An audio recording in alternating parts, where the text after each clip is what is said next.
നേതൃത്വം കൊടുക്കുന്ന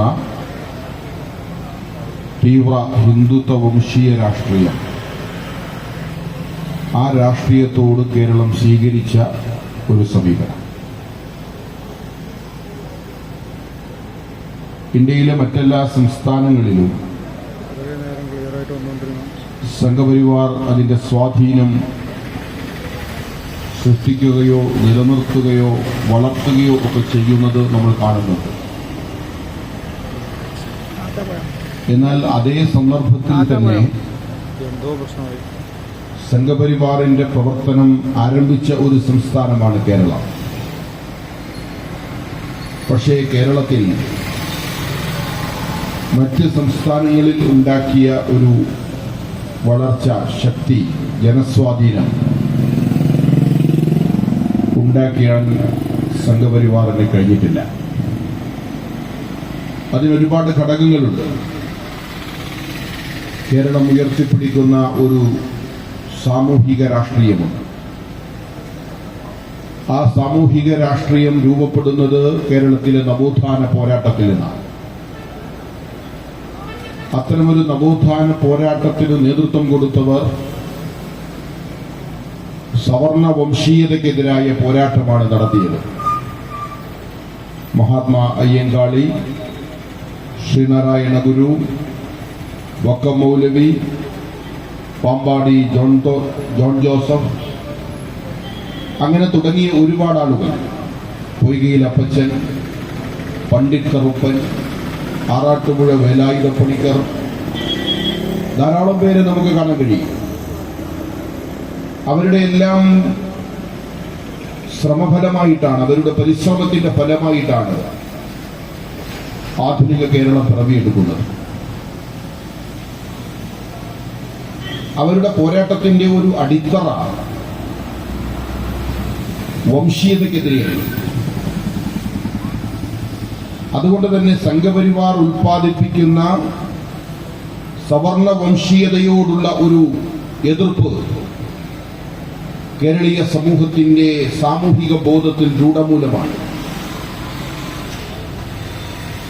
ആ അടിത്തറയിൽ നിന്നാണ് കേരളത്തിലെ തന്നെ കക്ഷിരാഷ്ട്രീയം മുന്നോട്ട് പോയിട്ടുള്ളത്. അത് വളർന്നിട്ടില്ല, വികസിച്ചിട്ടില്ല എന്നതൊക്കെ ഒരു കാര്യമാണ്.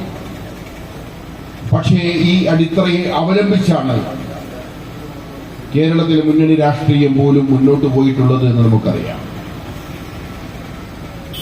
അതുപോലെ കേരളം പുലർത്തുന്ന ഒരു സാമൂഹികമായ ഇഴയെടുപ്പമുണ്ട്. വിവിധ മതസമൂഹങ്ങൾ ഇടകലർന്ന് ജീവിക്കുന്ന ഒരു സ്ഥിതി കേരളത്തിലുണ്ട്. രാജ്യത്തിന്റെ മറ്റു പല ഭാഗങ്ങളിലും അങ്ങനെ ഒരു അന്തരീക്ഷമല്ല ഉള്ളത്. ഓരോ പ്രദേശങ്ങളിൽ ഓരോ ആളുകൾ ജീവിക്കുന്നു.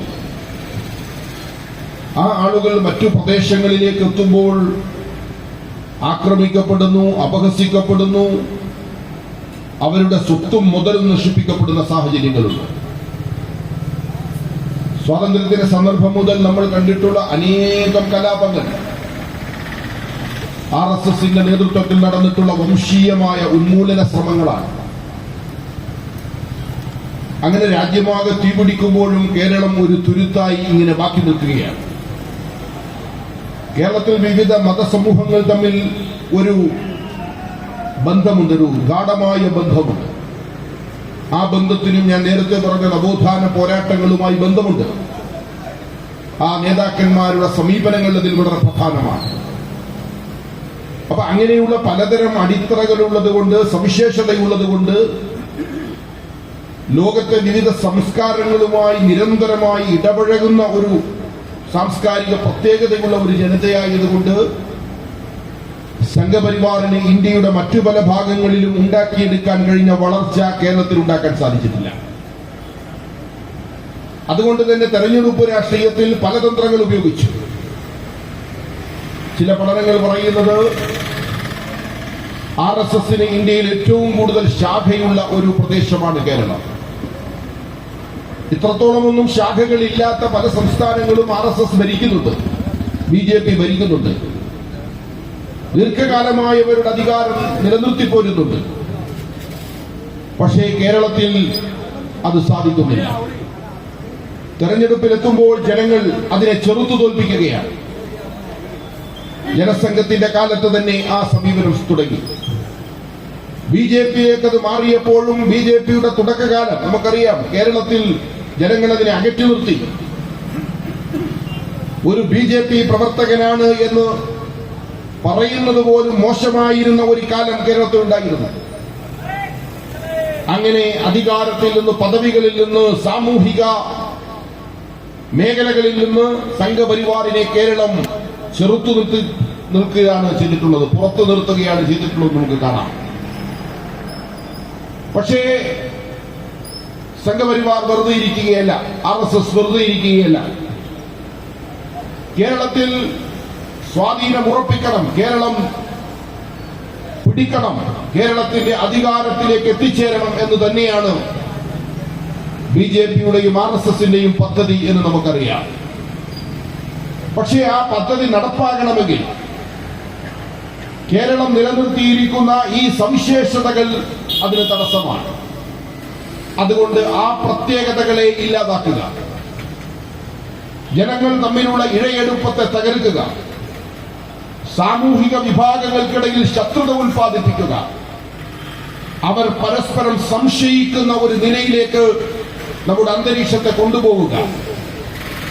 ഇതാണ് സംഘപരിവാറിനെ സംബന്ധിച്ചിടത്തോളം അത് അതിന്റെ സ്വാധീനം വർദ്ധിപ്പിക്കുന്നതിന് വേണ്ടി വികസിപ്പിച്ചെടുത്തിട്ടുള്ള ഉപകരണങ്ങൾ. കേരളത്തിൽ മാത്രമല്ല, കേരളത്തിന് പുറത്തും അത് തന്നെയാണ്. അതുകൊണ്ടാണ് സംഘപരിവാർ അധികാരത്തിലേക്ക് വരുന്നതിന് മുമ്പുള്ള ഒരു കാലം നമുക്കറിയാം. രാജ്യത്തിന്റെ പല ഭാഗങ്ങളിൽ വ്യാപകമായ സ്ഫോടനങ്ങൾ, അക്രമങ്ങൾ, ഏറ്റുമുട്ടലുകൾ, അജ്ഞാത വ്യക്തികൾ വന്ന് വലിയ തോതിലുള്ള നാശനഷ്ടങ്ങൾ ഉണ്ടാക്കുന്ന അനവധി സംഭവങ്ങൾ നമ്മുടെ രാജ്യത്ത് ഉണ്ടായിട്ടുണ്ട്. എന്തായിരുന്നു അതിന്റെ കാരണം? അതിലെല്ലാം നടന്ന വസ്തുതാപരമായ അന്വേഷണങ്ങളിൽ നമുക്ക് മനസ്സിലാക്കാൻ കഴിഞ്ഞത് അതെല്ലാം സംഘപരിവാർ തന്നെ സൃഷ്ടിച്ചതായിരുന്നു. ജനങ്ങൾക്കിടയിൽ പിളർപ്പുണ്ടാക്കാൻ ഈ സംഭവങ്ങളുടെ ഉത്തരവാദിത്തം ഇന്ത്യയിലെ മുസ്ലിം ജനസാമാന്യത്തിന് മുകളിൽ കെട്ടിവെച്ച് രാജ്യവിരുദ്ധരാണ് മുസ്ലിങ്ങൾ, ആ രാജ്യവിരുദ്ധരായ മുസ്ലിങ്ങളെ പാഠം പഠിപ്പിക്കാൻ ഞങ്ങൾക്ക് മാത്രമേ കഴിയൂ എന്ന ഒരു നരേഷൻ നിർമ്മിച്ചെടുത്ത് ഒരു ആഖ്യാനമുണ്ടാക്കി അതിന് ജനങ്ങളുടെ പിന്തുണ നേടിയെടുക്കുക എന്ന തന്ത്രപരമായ നിലപാടാണ് സംഘപരിവാർ ഇന്ത്യയുടെ വിവിധ ഭാഗങ്ങളിൽ സ്വീകരിച്ചത്. അതുപോലും കേരളത്തിൽ വലിയ തോതിൽ അവർക്ക് നടപ്പാക്കാൻ കഴിഞ്ഞിട്ടില്ല ഈ പ്രത്യേകതകൾ കൊണ്ട്. പക്ഷേ അവർ അടങ്ങിയിരിക്കുന്നില്ല. കേരളത്തിലെ ഈ പ്രതിരോധത്തെ തകർക്കണം. അതിനാവശ്യമായ പരിശ്രമങ്ങൾ നിരന്തരമായി നടത്തിക്കൊണ്ടിരിക്കുകയാണ്. ഇടയ്ക്കൊക്കെ ചില കലാപങ്ങൾ അവർ നടത്തി നോക്കി. പക്ഷേ അത് ഉത്തരേന്ത്യൻ സംസ്ഥാനങ്ങളിലേതുപോലെ പടർന്നു പിടിക്കാതെ ജനങ്ങൾ പെട്ടെന്ന് തന്നെ അതിലിടപെട്ട് അത് വളരെ പരിധിയിലാക്കിയത് പോലീസ് സംവിധാനത്തെ ഉപയോഗിച്ചുകൊണ്ടാണ്. പക്ഷേ അപ്പോഴും കേരളത്തിൽ ഒരു പ്രതിരോധമുണ്ട്. കേരളത്തിലെ പോലീസ് സേനയ്ക്കകത്ത് അങ്ങനെ പ്രവർത്തിക്കാൻ RSS-ന് വലിയൊരളവിൽ കഴിയാത്ത ഒരു സാഹചര്യം ഉണ്ടായിരുന്നു.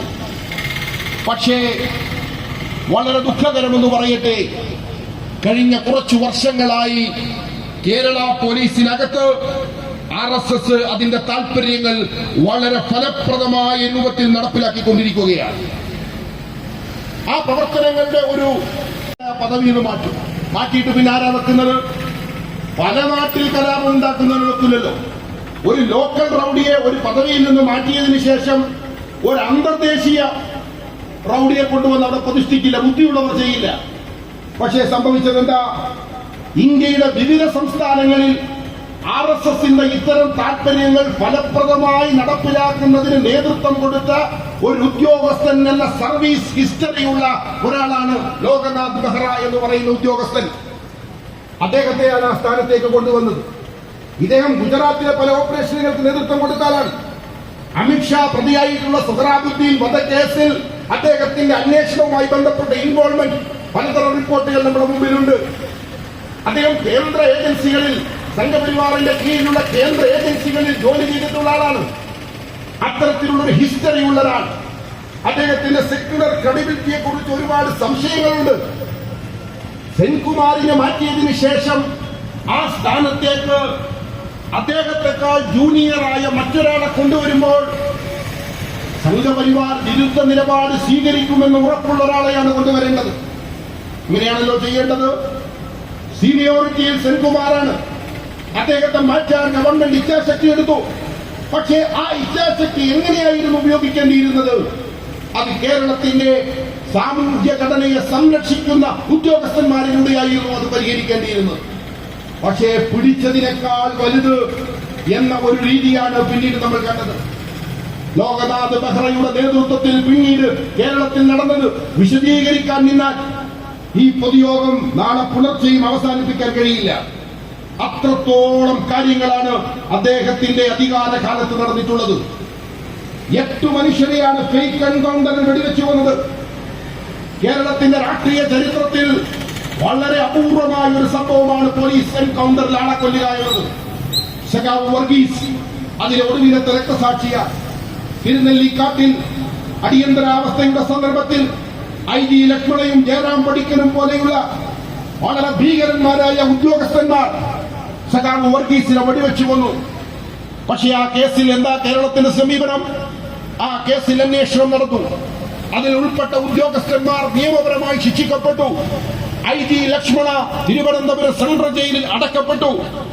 ആ കുറ്റകൃത്യത്തിൽ പങ്കാളിയായ കോൺസ്റ്റബിൾ രാമചന്ദ്രൻ നാട്ടിലെ ജനങ്ങളോട് പറഞ്ഞു അതൊരു ഫേക്ക് എൻകൗണ്ടർ ആയിരുന്നു. വർഗീസിനെ പിടിച്ചുകൊണ്ടുവന്ന് കൈകെട്ടി നിർത്തി മുന്നിൽ നിന്ന് വെടിവെക്കുകയായിരുന്നു. എന്താ വർഗീസ് വധത്തിൽ CPMന്റെ നിലപാട്? അത് ചെയ്തത് ഭരണകൂട ഭീകരതയാണ്.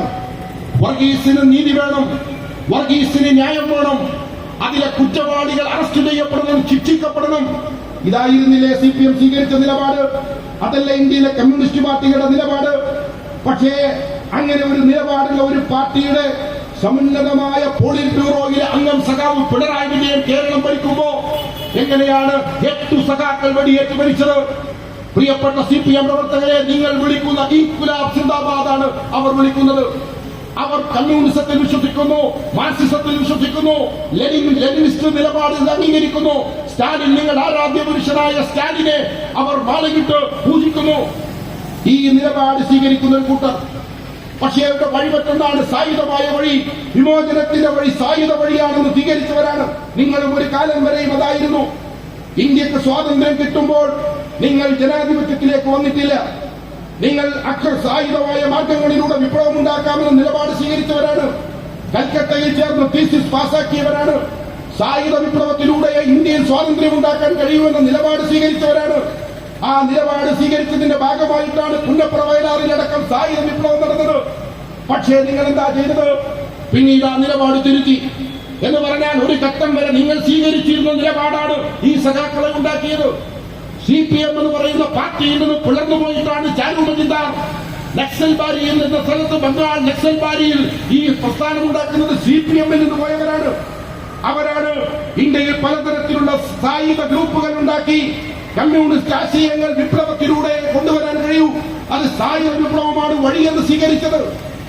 ആ സഞ്ചാരത്തിന്റെ ഇടയിൽ പെട്ടുപോയ സഖാക്കൾ ഉണ്ടാകും. അവരെ തിരിച്ചു കൊണ്ടുവരണം. എന്താ കമ്മ്യൂണിസ്റ്റ് പാർട്ടിയുടെ നിലപാട്? അവരെ വെടിവെച്ചു കൊണ്ടുകയല്ല വേണ്ടത്. അവരെ കാര്യങ്ങൾ പറഞ്ഞ് ബോധ്യപ്പെടുത്തി ജനാധിപത്യത്തിന്റെ വഴിയിലൂടെ അവരെ കൊണ്ടുവരണം. ആയുധങ്ങൾ ഉപേക്ഷിച്ച് സാമാന്യ രാഷ്ട്രീയ പ്രവർത്തനം നടത്തുന്ന രീതിയിലേക്ക് അവരെ കൊണ്ടുവരണം. ഇതല്ലേ നിലപാട്? ഈ നിലപാടല്ലേ CPMന് ദേശീയ തലത്തിലുള്ളത്? ഈ നിലപാടല്ലേ CPIക്കുള്ളത്? പക്ഷേ ആ നിലപാടുണ്ടായിരിക്കെ എങ്ങനെയാണ് ഒരു കമ്മ്യൂണിസ്റ്റ് സർക്കാർ, ആ നിലപാടുള്ള ഒരു പാർട്ടി നയിക്കുന്ന ഒരു ഗവൺമെന്റ് കേരളത്തിൽ എങ്ങനെയാ 8 പേരെ വെടിവെച്ചു വന്നത്? ആ വെടിവെപ്പ് ഫേക്ക് എൻകൗണ്ടറായെന്ന് ഞങ്ങളാണോ പറഞ്ഞത്? കേരളത്തിലെ CPIയുടെ സമുന്നതനായ നേതാവ് അന്തരിച്ച കാനൻ രാജേന്ദ്രനാണ് പറഞ്ഞത് ഫേക്ക് എൻകൗണ്ടറാണ്. മണ്ണാർ തണ്ടർ ബോട്ട് വെടിവെപ്പ് നടത്തിയ സ്ഥലത്ത് കാനൻ രാജേന്ദ്രൻ നേരിട്ട് സന്ദർശിച്ചു. എന്നിട്ട് അവിടുത്തെ വെടിവെപ്പിന്റെ രീതികളും അതിന്റെ അവസ്ഥകളും മറ്റും മനസ്സിലാക്കി. എന്നിട്ട് അദ്ദേഹം പറഞ്ഞു ഇതൊരു ഫേക്ക് എൻകൗണ്ടറാണ്. ആ മാവോയിസ്റ്റുകളുടെ ഭാഗത്തുനിന്ന് ഇങ്ങോട്ട് വെടിവെപ്പുണ്ടായിട്ടില്ല. അവർ രോഗികളായിരുന്നു. അവർ കാട്ടിലെ അവരുണ്ടാക്കിയ തമ്മിൽ കൂടാരത്തിൽ വിശ്രമിക്കുകയായിരുന്നു. അതിൽ 3 പേർ സ്ത്രീകളാണ്. നിങ്ങൾ മനസ്സിലാക്കണം, സ്ത്രീ നവോത്ഥാനത്തെ കുറിച്ച് നിരന്തരം പറയുന്ന ഒരു സർക്കാർ, ഒരു ഗവൺമെന്റ്, ഒരു പാർട്ടി 3 വനിതാ സഖാക്കളെയാണ് കേരളത്തിലിട്ട് വെടിവെച്ചു കൊന്നത്. ആരായിരുന്നു ആ പദ്ധതിയുടെ പിന്നിൽ? ആ സന്ദർഭത്തിൽ CPIയുടെ നിലപാടുണ്ടായിരുന്നു. പക്ഷേ നിങ്ങൾ കണ്ടു, പിണറായി വിജയൻ എന്ന് പറയുന്ന കമ്മ്യൂണിസ്റ്റ് നേതാവ് ആ കൊലപാതകികളെ ആയ ഉദ്യോഗസ്ഥന്മാരെ സംരക്ഷിക്കുന്ന നിലപാടാണ് സ്വീകരിച്ചത്. അന്ന് അദ്ദേഹം പറയുന്ന ഒരു കാര്യം, ഇതിലൊക്കെ ഇടപെട്ടാൽ പോലീസിലെ ആത്മവീര്യം പോകുമെന്ന. പോലീസിന്റെ ആത്മവീര്യമല്ല പോകുന്നത്, പോലീസിലെ RSSകാരുടെ ആത്മവീര്യമാണ് പോകുന്നത് എന്ന് മനസ്സിലാക്കാനുള്ള രാഷ്ട്രീയ ബോധം എന്തുകൊണ്ട് പിണറായി വിജയൻ അന്നും ഇന്നുമില്ല എന്നാണ് ഞങ്ങൾ ചോദിക്കുന്നത്. ഇല്ല അദ്ദേഹത്തിന്. ഒരു സഖാവ് ഇങ്ങനെയാണോ പ്രതികരിക്കേണ്ടത്? ഞാൻ മുഖ്യമന്ത്രിയായിരിക്കുന്ന ഒരു സംസ്ഥാനത്ത് പോലീസ് വെടിവെക്കുക ഒരു ജുഡീഷ്യൽ സ്ക്രൂട്ടിനി ഇല്ലാതെ, ഒരു ജുഡീഷ്യൽ പരിശോധന ഇല്ലാതെ പോലീസ് ആയുധമെടുത്ത് ശിക്ഷ നടപ്പാക്കുക, ഇതല്ലേ യോഗി ആദിത്യനാഥ് ഉത്തർപ്രദേശിൽ നടപ്പാക്കുന്നത്? ഇതല്ലേ ആസാമിൽ നടപ്പാക്കുന്നത്? ഇതല്ലേ ഇന്ത്യയിൽ സംഘപരിവാറിന് അധികാരമുള്ള പല സംസ്ഥാനങ്ങളിലും നടപ്പാക്കുന്നത്? പോലീസ് തീരുമാനിക്കുന്നു വെടിവെക്കാൻ, പോലീസ് വെടിവെച്ച് കൊല്ലുന്നു. പോലീസ് തീരുമാനിക്കുന്നു ബുൾഡോസിംഗ് നടത്താൻ, ബുൾഡോസിംഗ് നടത്തുന്നു. പോലീസിന് ഒരു ജുഡീഷ്യൽ നിയന്ത്രണവുമില്ലാത്ത ഒരു ഏജൻസി എന്ന ഒരു സ്ഥിതിയിലേക്ക് സംഘപരിവാർ ഇന്ത്യയിലെ പോലീസിനെ കൊണ്ടുപോയിട്ടുണ്ട്. ആ സഞ്ചാരം എങ്ങനെ ഒരു കമ്മ്യൂണിസ്റ്റ് മുഖ്യമന്ത്രിയുടെ കീഴിലുണ്ടായി എന്ന ചോദ്യം 2016 പിണറായി വിജയൻ കേരളത്തിന്റെ മുഖ്യമന്ത്രിയായി ഈ നിലപാടിലേക്ക് സഞ്ചരിച്ചു തുടങ്ങിയ ആദ്യത്തെ ദിവസം മുതൽ കേരളത്തോട് പറയുന്ന ഒരു പാർട്ടിയാണ് വെൽഫെയർ പാർട്ടി എന്ന് നിങ്ങൾ മനസ്സിലാക്കണം. ഞങ്ങൾക്ക് PV അൻവറിന്റെ കയ്യിൽ നിന്ന് എഴുതി വാങ്ങി ആ പ്രസ്താവന വായിക്കേണ്ട രാഷ്ട്രീയ ഗതികേടില്ലാത്തൊരു പാർട്ടിയാണ് വെൽഫെയർ പാർട്ടി. ഞങ്ങൾ അന്നു മുതൽ പറയുന്നു, സാക്ഷാൽ PV അൻവർ ഈ ക്രൂരതകൾക്കൊപ്പം നിലപാടുന്ന കാലത്തും ഞങ്ങൾ ഈ കാര്യം കേരളത്തോട് പറഞ്ഞിട്ടുള്ള ഒരു പാർട്ടിയാണ്. അതുകൊണ്ട് PV അൻവറിന്റെ വക്കാലത്തിലാണ് വെൽഫെയർ പാർട്ടി സംസാരിക്കുന്നതെന്ന നിലവാരം കുറഞ്ഞ പ്രസ്താവനകളെ ഞങ്ങൾ പരിഗണിക്കാൻ തന്നെ ഉദ്ദേശിച്ചിട്ടില്ല എന്ന് കൂടി ഞാൻ പറയാൻ ആഗ്രഹിക്കുന്നു. അപ്പൊ ഈ ഒരു സ്ഥിതിയിലേക്കാണ് ബഹറ കാര്യങ്ങൾ കൊണ്ടുപോയത്.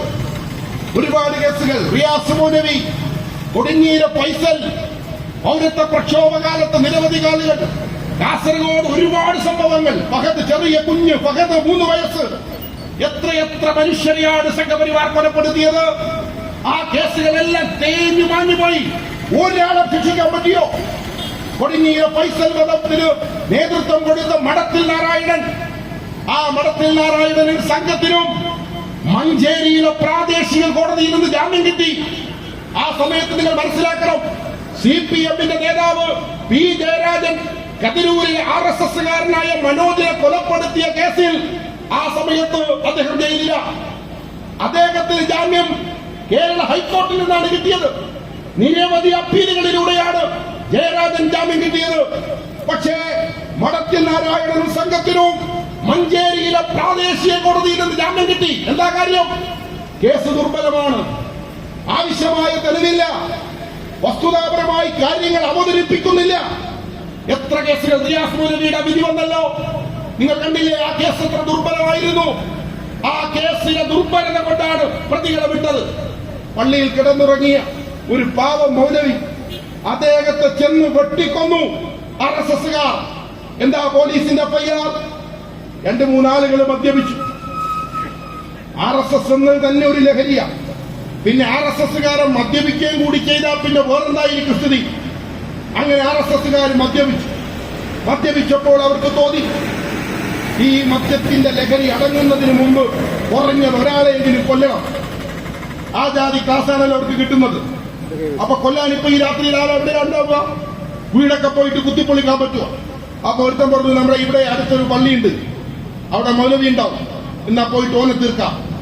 ആ വ്യക്തിയുമായി ഇവർക്കൊരു ബന്ധവുമില്ല, ഒരു മുൻപരിചയവുമില്ല, ഒരു മുൻ ശത്രുതയില്ല, ഒരു വാക്കുതർക്കമില്ല. അവർ പോയി. എന്നിട്ട് റിയാസ് മൗലവിയെ ക്രൂരമായി വെട്ടിക്കൊലപ്പെടുത്തി. നിങ്ങൾക്കൊരു പ്രതിക്ക് ശിക്ഷ വാങ്ങി കൊടുക്കാൻ പറ്റിയോ? കേരളത്തിന്റെ മുന്നിൽ ഞങ്ങൾ സംഘപരിവാറിനൊപ്പമല്ല, ഞങ്ങൾ സംഘപരിവാറിന് അനുകൂല നിലപാടല്ല സ്വീകരിക്കുന്നതെന്ന് പറയുന്ന CPM നേതൃത്വത്തോട്, സഖാവ് പിണറായി വിജയനോട് ഞങ്ങൾക്ക് ചോദിക്കാനുള്ളത്, കേരളത്തിന്റെ മുന്നിൽ RSS നടത്തിയ ക്രൂരമായ കൊലപാതകമാണ് റിയാസ് മൗലവിയുടെ കൊല. അതിലെ ഒരു പ്രതിക്ക് ശിക്ഷ വാങ്ങിക്കൊടുക്കാൻ സഖാവെ താങ്കൾ മുഖ്യമന്ത്രിയായി ആയിരിക്കുന്ന ഈ കേരളത്തിൽ കഴിഞ്ഞിട്ടുണ്ടോ എന്നാണ് ഞങ്ങൾ ചോദിക്കുന്നത്. കുത്തുകളിയല്ലേ, ധാരണയല്ലേ, പിന്നാമ്പുറത്ത് നീക്കുപോക്കുകളല്ലേ? അല്ലെങ്കിൽ എന്തായിരുന്നു നിങ്ങൾ പറയൂ. ഞാൻ ആ കേസ് വിസ്താരത്തിന് നിരവധി കഥകളിലേക്ക് ഈ സന്ദർഭത്തിൽ മുന്നോട്ട് പോകാൻ ആഗ്രഹിക്കുന്നില്ല. ആ ഘട്ടത്തിലാണ് CPIയുടെ നേതാവ് ആനി രാജ പറഞ്ഞത്, കേരളത്തിലെ പോലീസ് സംവിധാനത്തിൽ RSSന്റെ സ്വാധീനമുണ്ട്. കോടിയേരി ബാലകൃഷ്ണനും പറഞ്ഞു RSSന്റെ സ്വാധീനമുണ്ട്. കാരണം കോടിയേരി ബാലകൃഷ്ണൻ പ്രസംഗിക്കുന്ന വേദിയിൽ ബോംബ് പൊട്ടി അടുത്ത്. അതിനൊരു പ്രതിയെ പോലും പിടിക്കാൻ പറ്റിയില്ല. ഒന്നില്ലെങ്കിൽ പൊട്ടിച്ചത് RSS ആണെങ്കിൽ പിടിക്കണ്ടേ, അല്ലെങ്കിൽ പിന്നെ പൊട്ടിച്ചത് CPMകാർ തന്നെ ആകണം. ഇനി കോൺഗ്രസ് ആണ് പൊട്ടിച്ചതെങ്കിൽ നിങ്ങൾ പിടിക്കണ്ടേ, പിടിച്ചില്ല. ആർക്കാ രക്ഷ? ഈ ഭരണകാലത്ത് സഖാവ് കോടിയേരിക്ക് പോലും രക്ഷയില്ല. അല്ലേ നിങ്ങൾ കാണേണ്ടത്? ഒരാൾക്ക് പോലും ന്യായമായ രീതിയിലുള്ള സുരക്ഷിതത്വം ഉണ്ടാക്കി കൊടുക്കാൻ കഴിയാത്തൊരു സ്ഥിതിയിലേക്ക് കേരളത്തിലെ പോലീസ് മുന്നോട്ട് പോയി. അത്തരം സന്ദർഭങ്ങളിൽ എല്ലാം പോലീസ് പറയുന്നത് വായിക്കുകയാണ് മുഖ്യമന്ത്രി ചെയ്തത്. പോലീസ് എഴുതി കൊടുക്കുന്നത് ആവർത്തിക്കുകയാണ് മുഖ്യമന്ത്രി ചെയ്തത്. അതായിരുന്നു ആ ഉന്നത പോലീസ് ഉദ്യോഗസ്ഥന്റെ ഭരണകാലം. അതേ സമയത്ത് നിന്ന് രണ്ടാമത്തെ കാര്യം നിങ്ങൾ മനസ്സിലാക്കണം. കേരളത്തിൽ പല ഗവൺമെന്റുകൾ വന്നിട്ടുണ്ട്, പല മുഖ്യമന്ത്രിമാരുണ്ടായിട്ടുണ്ട്. ആ മുഖ്യമന്ത്രിമാർക്കൊന്നും ഇല്ലാത്തൊരു പുതിയ കാര്യം സഖാവ് പിണറായി വിജയനുണ്ടായി. എന്താണത്? ഒരു ആഭ്യന്തര ഉപദേഷ്ടാവ്. പിണറായി വിജയന് ആഭ്യന്തര ഉപദേഷ്ടാവ് മാത്രമല്ല, നിറയെ ഉപദേഷ്ടാവായിരുന്നു. എല്ലാ 4 ഭാഗത്ത് ഉപദേഷ്ടാവായിരുന്നു. ശാസ്ത്ര ഉപദേഷ്ടാവ്, ധനകാര്യ ഉപദേഷ്ടാവ്, പരിസ്ഥിതി ഉപദേഷ്ടാവ്, ജലഗതാഗത ഉപദേഷ്ടാവ്. പക്ഷേ അതിലൊരു ഉപദേഷ്ടാവ് ആഭ്യന്തര ഉപദേഷ്ടാവായിരുന്നു. ഒരു കമ്മ്യൂണിസ്റ്റ് മുഖ്യമന്ത്രി ഇനി അഥവാ അങ്ങനെ ഒരാൾ വേണം. ചില മനുഷ്യരുണ്ട്, ഉപദേശമില്ലാതെ മുന്നോട്ട് പോകാൻ കഴിയില്ല. അപ്പുറം ഇപ്പുറം ഒരു 4 ഉപദേശിയെ നിർത്തിയാൽ മാത്രമേ അവരെ ഒരു ലൈനിൽ കൊണ്ടുപോകാൻ പറ്റൂ എന്ന് പാർട്ടിക്കോ കൂടെ നിൽക്കുന്നവർക്കോ ആശങ്കയുണ്ടെങ്കിൽ ഉപദേശകരെ വെച്ചോട്ടെ. സാമ്പത്തിക ഭാരമൊക്കെ വേറെയാണ്, എന്നാലും 2 ആൾ ഇരുന്നോട്ടെ. പക്ഷെ അങ്ങനെ ഒരാളെ വെക്കുമ്പോ ആ ആളാരായിരിക്കണം? ഒരു കമ്മ്യൂണിസ്റ്റ് മുഖ്യമന്ത്രിയുടെ ഉപദേഷ്ടാവ് ആ ലൈനിൽ അദ്ദേഹത്തെ ഉപദേശിക്കാൻ കഴിയുന്ന ഒരാളാകണ്ടേ? ഇന്ത്യയിൽ അങ്ങനെ എത്രയോ ഉദ്യോഗസ്ഥന്മാരുണ്ടാകും. കേരള കേഡറിൽ തന്നെ തപ്പിയാൽ റിട്ടയർഡായിട്ടുള്ള ഒരുപാട് ഉദ്യോഗസ്ഥന്മാർ, CPM ഫേവറബിൾ ആയ സമീപനം സ്വീകരിച്ച ഉദ്യോഗസ്ഥന്മാരുണ്ട്, മുടുമിടുക്കന്മാരായ ആൾക്കാരുണ്ട്. പക്ഷെ അവരെ ഒന്നും കണ്ണിൽപ്പെട്ടില്ല. നിങ്ങൾക്കറിയാമല്ലോ, CPM എന്ന് പറയുന്ന പാർട്ടി അത് സഖാവ് VS അച്യുതാനന്ദൻ മുഖ്യമന്ത്രി ആയിരിക്കുമ്പോ അദ്ദേഹത്തിന്റെ പേഴ്സണൽ അസിസ്റ്റന്റ് എന്ന് പറഞ്ഞാൽ പോകുമ്പോ നമുക്കറിയാലോ, VS ഇങ്ങനെ ഇറങ്ങുമ്പോ കയ്യിൽ ഇങ്ങനെ പിടിക്കും വീഴാതിരിക്കാൻ, പ്രായമുള്ളത് കൊണ്ട്. അദ്ദേഹത്തെ അങ്ങോട്ട് കൊണ്ടുപോകും, ചായ എഴുത്തു കൊടുക്കും, വാഹനത്തിൽ ഇതൊക്കെ ചെയ്യുന്ന ഒരു പണിയാ പേഴ്സണൽ അസിസ്റ്റന്റ്. പക്ഷെ ആ ആളാരായിരിക്കണമെന്ന് തീരുമാനിച്ചത് AKG സെന്റർ എന്നാ. ആ ആള് VSന് വളരെ ഇഷ്ടമുള്ള ഒരാളുണ്ടായിരുന്നു, സുരേഷ് എന്ന് പറയുന്ന ഒരാൾ. പക്ഷെ അദ്ദേഹത്തെ പിണറായി വിജയൻ ഇഷ്ടമില്ലായിരുന്നു. അദ്ദേഹത്തെ നിഷ്കരണം പിരിച്ചുവിട്ടു. എന്നിട്ട് AKG സെന്ററിൽ നിന്ന് ഒരാളെ നിയോഗിച്ചു കൊടുത്തു. അയാളുടെ കൈപിടിച്ചിട്ട് VS ഇറങ്ങാവൂ എന്ന് തീരുമാനിച്ച പാർട്ടിയാ. ആ പാർട്ടിയുടെ മുഖ്യമന്ത്രിക്ക് ആഭ്യന്തര ഉപദേഷ്ടാവിനെ നിയോഗിക്കുമ്പോ പാർട്ടി എവിടെയായിരുന്നു? പാർട്ടി എന്താ ചെയ്തത്? പാർട്ടിയാണ് തീരുമാനിച്ചതെങ്കിൽ പ്രശ്നം കുറച്ചുകൂടി ഗുരുതരമാണ്. പാർട്ടി അതിൽ അറിഞ്ഞിട്ടില്ല എന്ന് പറയലാണ് ഗോവിന്ദൻ മാഷെ തൽക്കാലം നല്ലത്. പലതും അറിഞ്ഞിട്ടില്ലെന്നാണല്ലോ ഇപ്പൊ. എനക്കൊന്നും അറിയില്ല എന്നതാ ടാഗില്. എന്ത് ചോദിച്ചാലും എനക്കൊന്നും അറിയില്ല, അതാ നല്ലത്. കുറച്ചു കാലത്തേക്ക് അത് ആവർത്തിച്ചു പറയലാ നല്ലത്. ഇപ്പോ ഉത്തരമില്ലെങ്കിൽ കുട്ടികൾ ഇനി നാളെ മുതൽ പരീക്ഷാ പേപ്പറിൽ ഉത്തരമില്ലെങ്കിൽ എന്നെഴുതൂ എന്ന് പറഞ്ഞാൽ എനക്കത് അറിയില്ല. അങ്ങനെ ഇപ്പൊ കേരളം ചിരിയ. മെയ് 11 അന്തർദേശീയ ചിരി ദിനം. കേരളത്തിൽ ചിരിയോട് ചിരിയ. എന്തായാലും ചിരിക്കുന്നില്ലേ എന്ന് നമുക്ക് പരാതി ഉണ്ടായിരുന്ന കുറച്ചാളുകൾ കുറെ ദിവസമായി ചിരിക്കുക. പക്ഷെ ആ ചിരി അനിയന്ത്രിതമായ കാര്യാപകടം, അത് വേറെ ലക്ഷണമാണ്. ആവശ്യമായ മറ്റു കാര്യങ്ങൾ വേണ്ടിവരും. പക്ഷേ ഇത് ആളെ പൊട്ടീസാക്കുന്ന ചിരിയ. കയ്യിൽ ഉത്തരമില്ലാതെ വരുമ്പോൾ ചിരിക്കുക, അങ്ങനെ ഒരു അന്തരീക്ഷം ഉണ്ടാക്കി രക്ഷപ്പെടാൻ ശ്രമിക്കുക, അതാണ് നടക്കുന്നത്. പക്ഷേ നിങ്ങൾ എന്തുകൊണ്ടാ രമൺ ശ്രീവാസ്തവയെ കൊണ്ടുവന്നത്? ആരാ രമൺ ശ്രീവാസ്തവ? രമൺ ശ്രീവാസ്തവ എന്ന് പറയുന്നത് RSSന്റെ പശ്ചാത്തലമുള്ള ഒരാളാണ്. 1995 ഫെബ്രുവരി മാസം 14-ാം തീയതി കേരള നിയമസഭയിൽ അവിശ്വാസ പ്രമേയ ചർച്ച നടക്കുകയാണ്. UDF സർക്കാരിനെതിരായ അവിശ്വാസ പ്രമേയ ചർച്ച. ആ അവിശ്വാസ പ്രമേയ ചർച്ചയിൽ CPM-ന്റെ സമുന്നതനായ നേതാവ് സഖാവ് പിണറായി വിജയൻ പ്രസംഗിക്കുകയാണ്. അദ്ദേഹം പ്രസംഗിക്കുന്നു. അദ്ദേഹത്തിന്റെ ഒരു കയ്യിൽ സിബി മാത്യുവിന്റെ റിപ്പോർട്ടുണ്ട്. ചാരക്കേസ് അന്വേഷണം നടത്തിയ പോലീസ് ഉദ്യോഗസ്ഥൻ സിബി മാത്യുവിന്റെ റിപ്പോർട്ട് പിണറായി വിജയന്റെ കയ്യിലുണ്ട്. അതേപോലെ തന്നെ അദ്ദേഹത്തിന്റെ മറ്റൊരു പേപ്പർ കേരള ഹൈക്കോടതി നടത്തിയ പരാമർശങ്ങളാണ്. ഇത് രണ്ടും മുൻനിർത്തിക്കൊണ്ട് സഖാവ് പിണറായി പ്രസംഗിക്കുന്നു.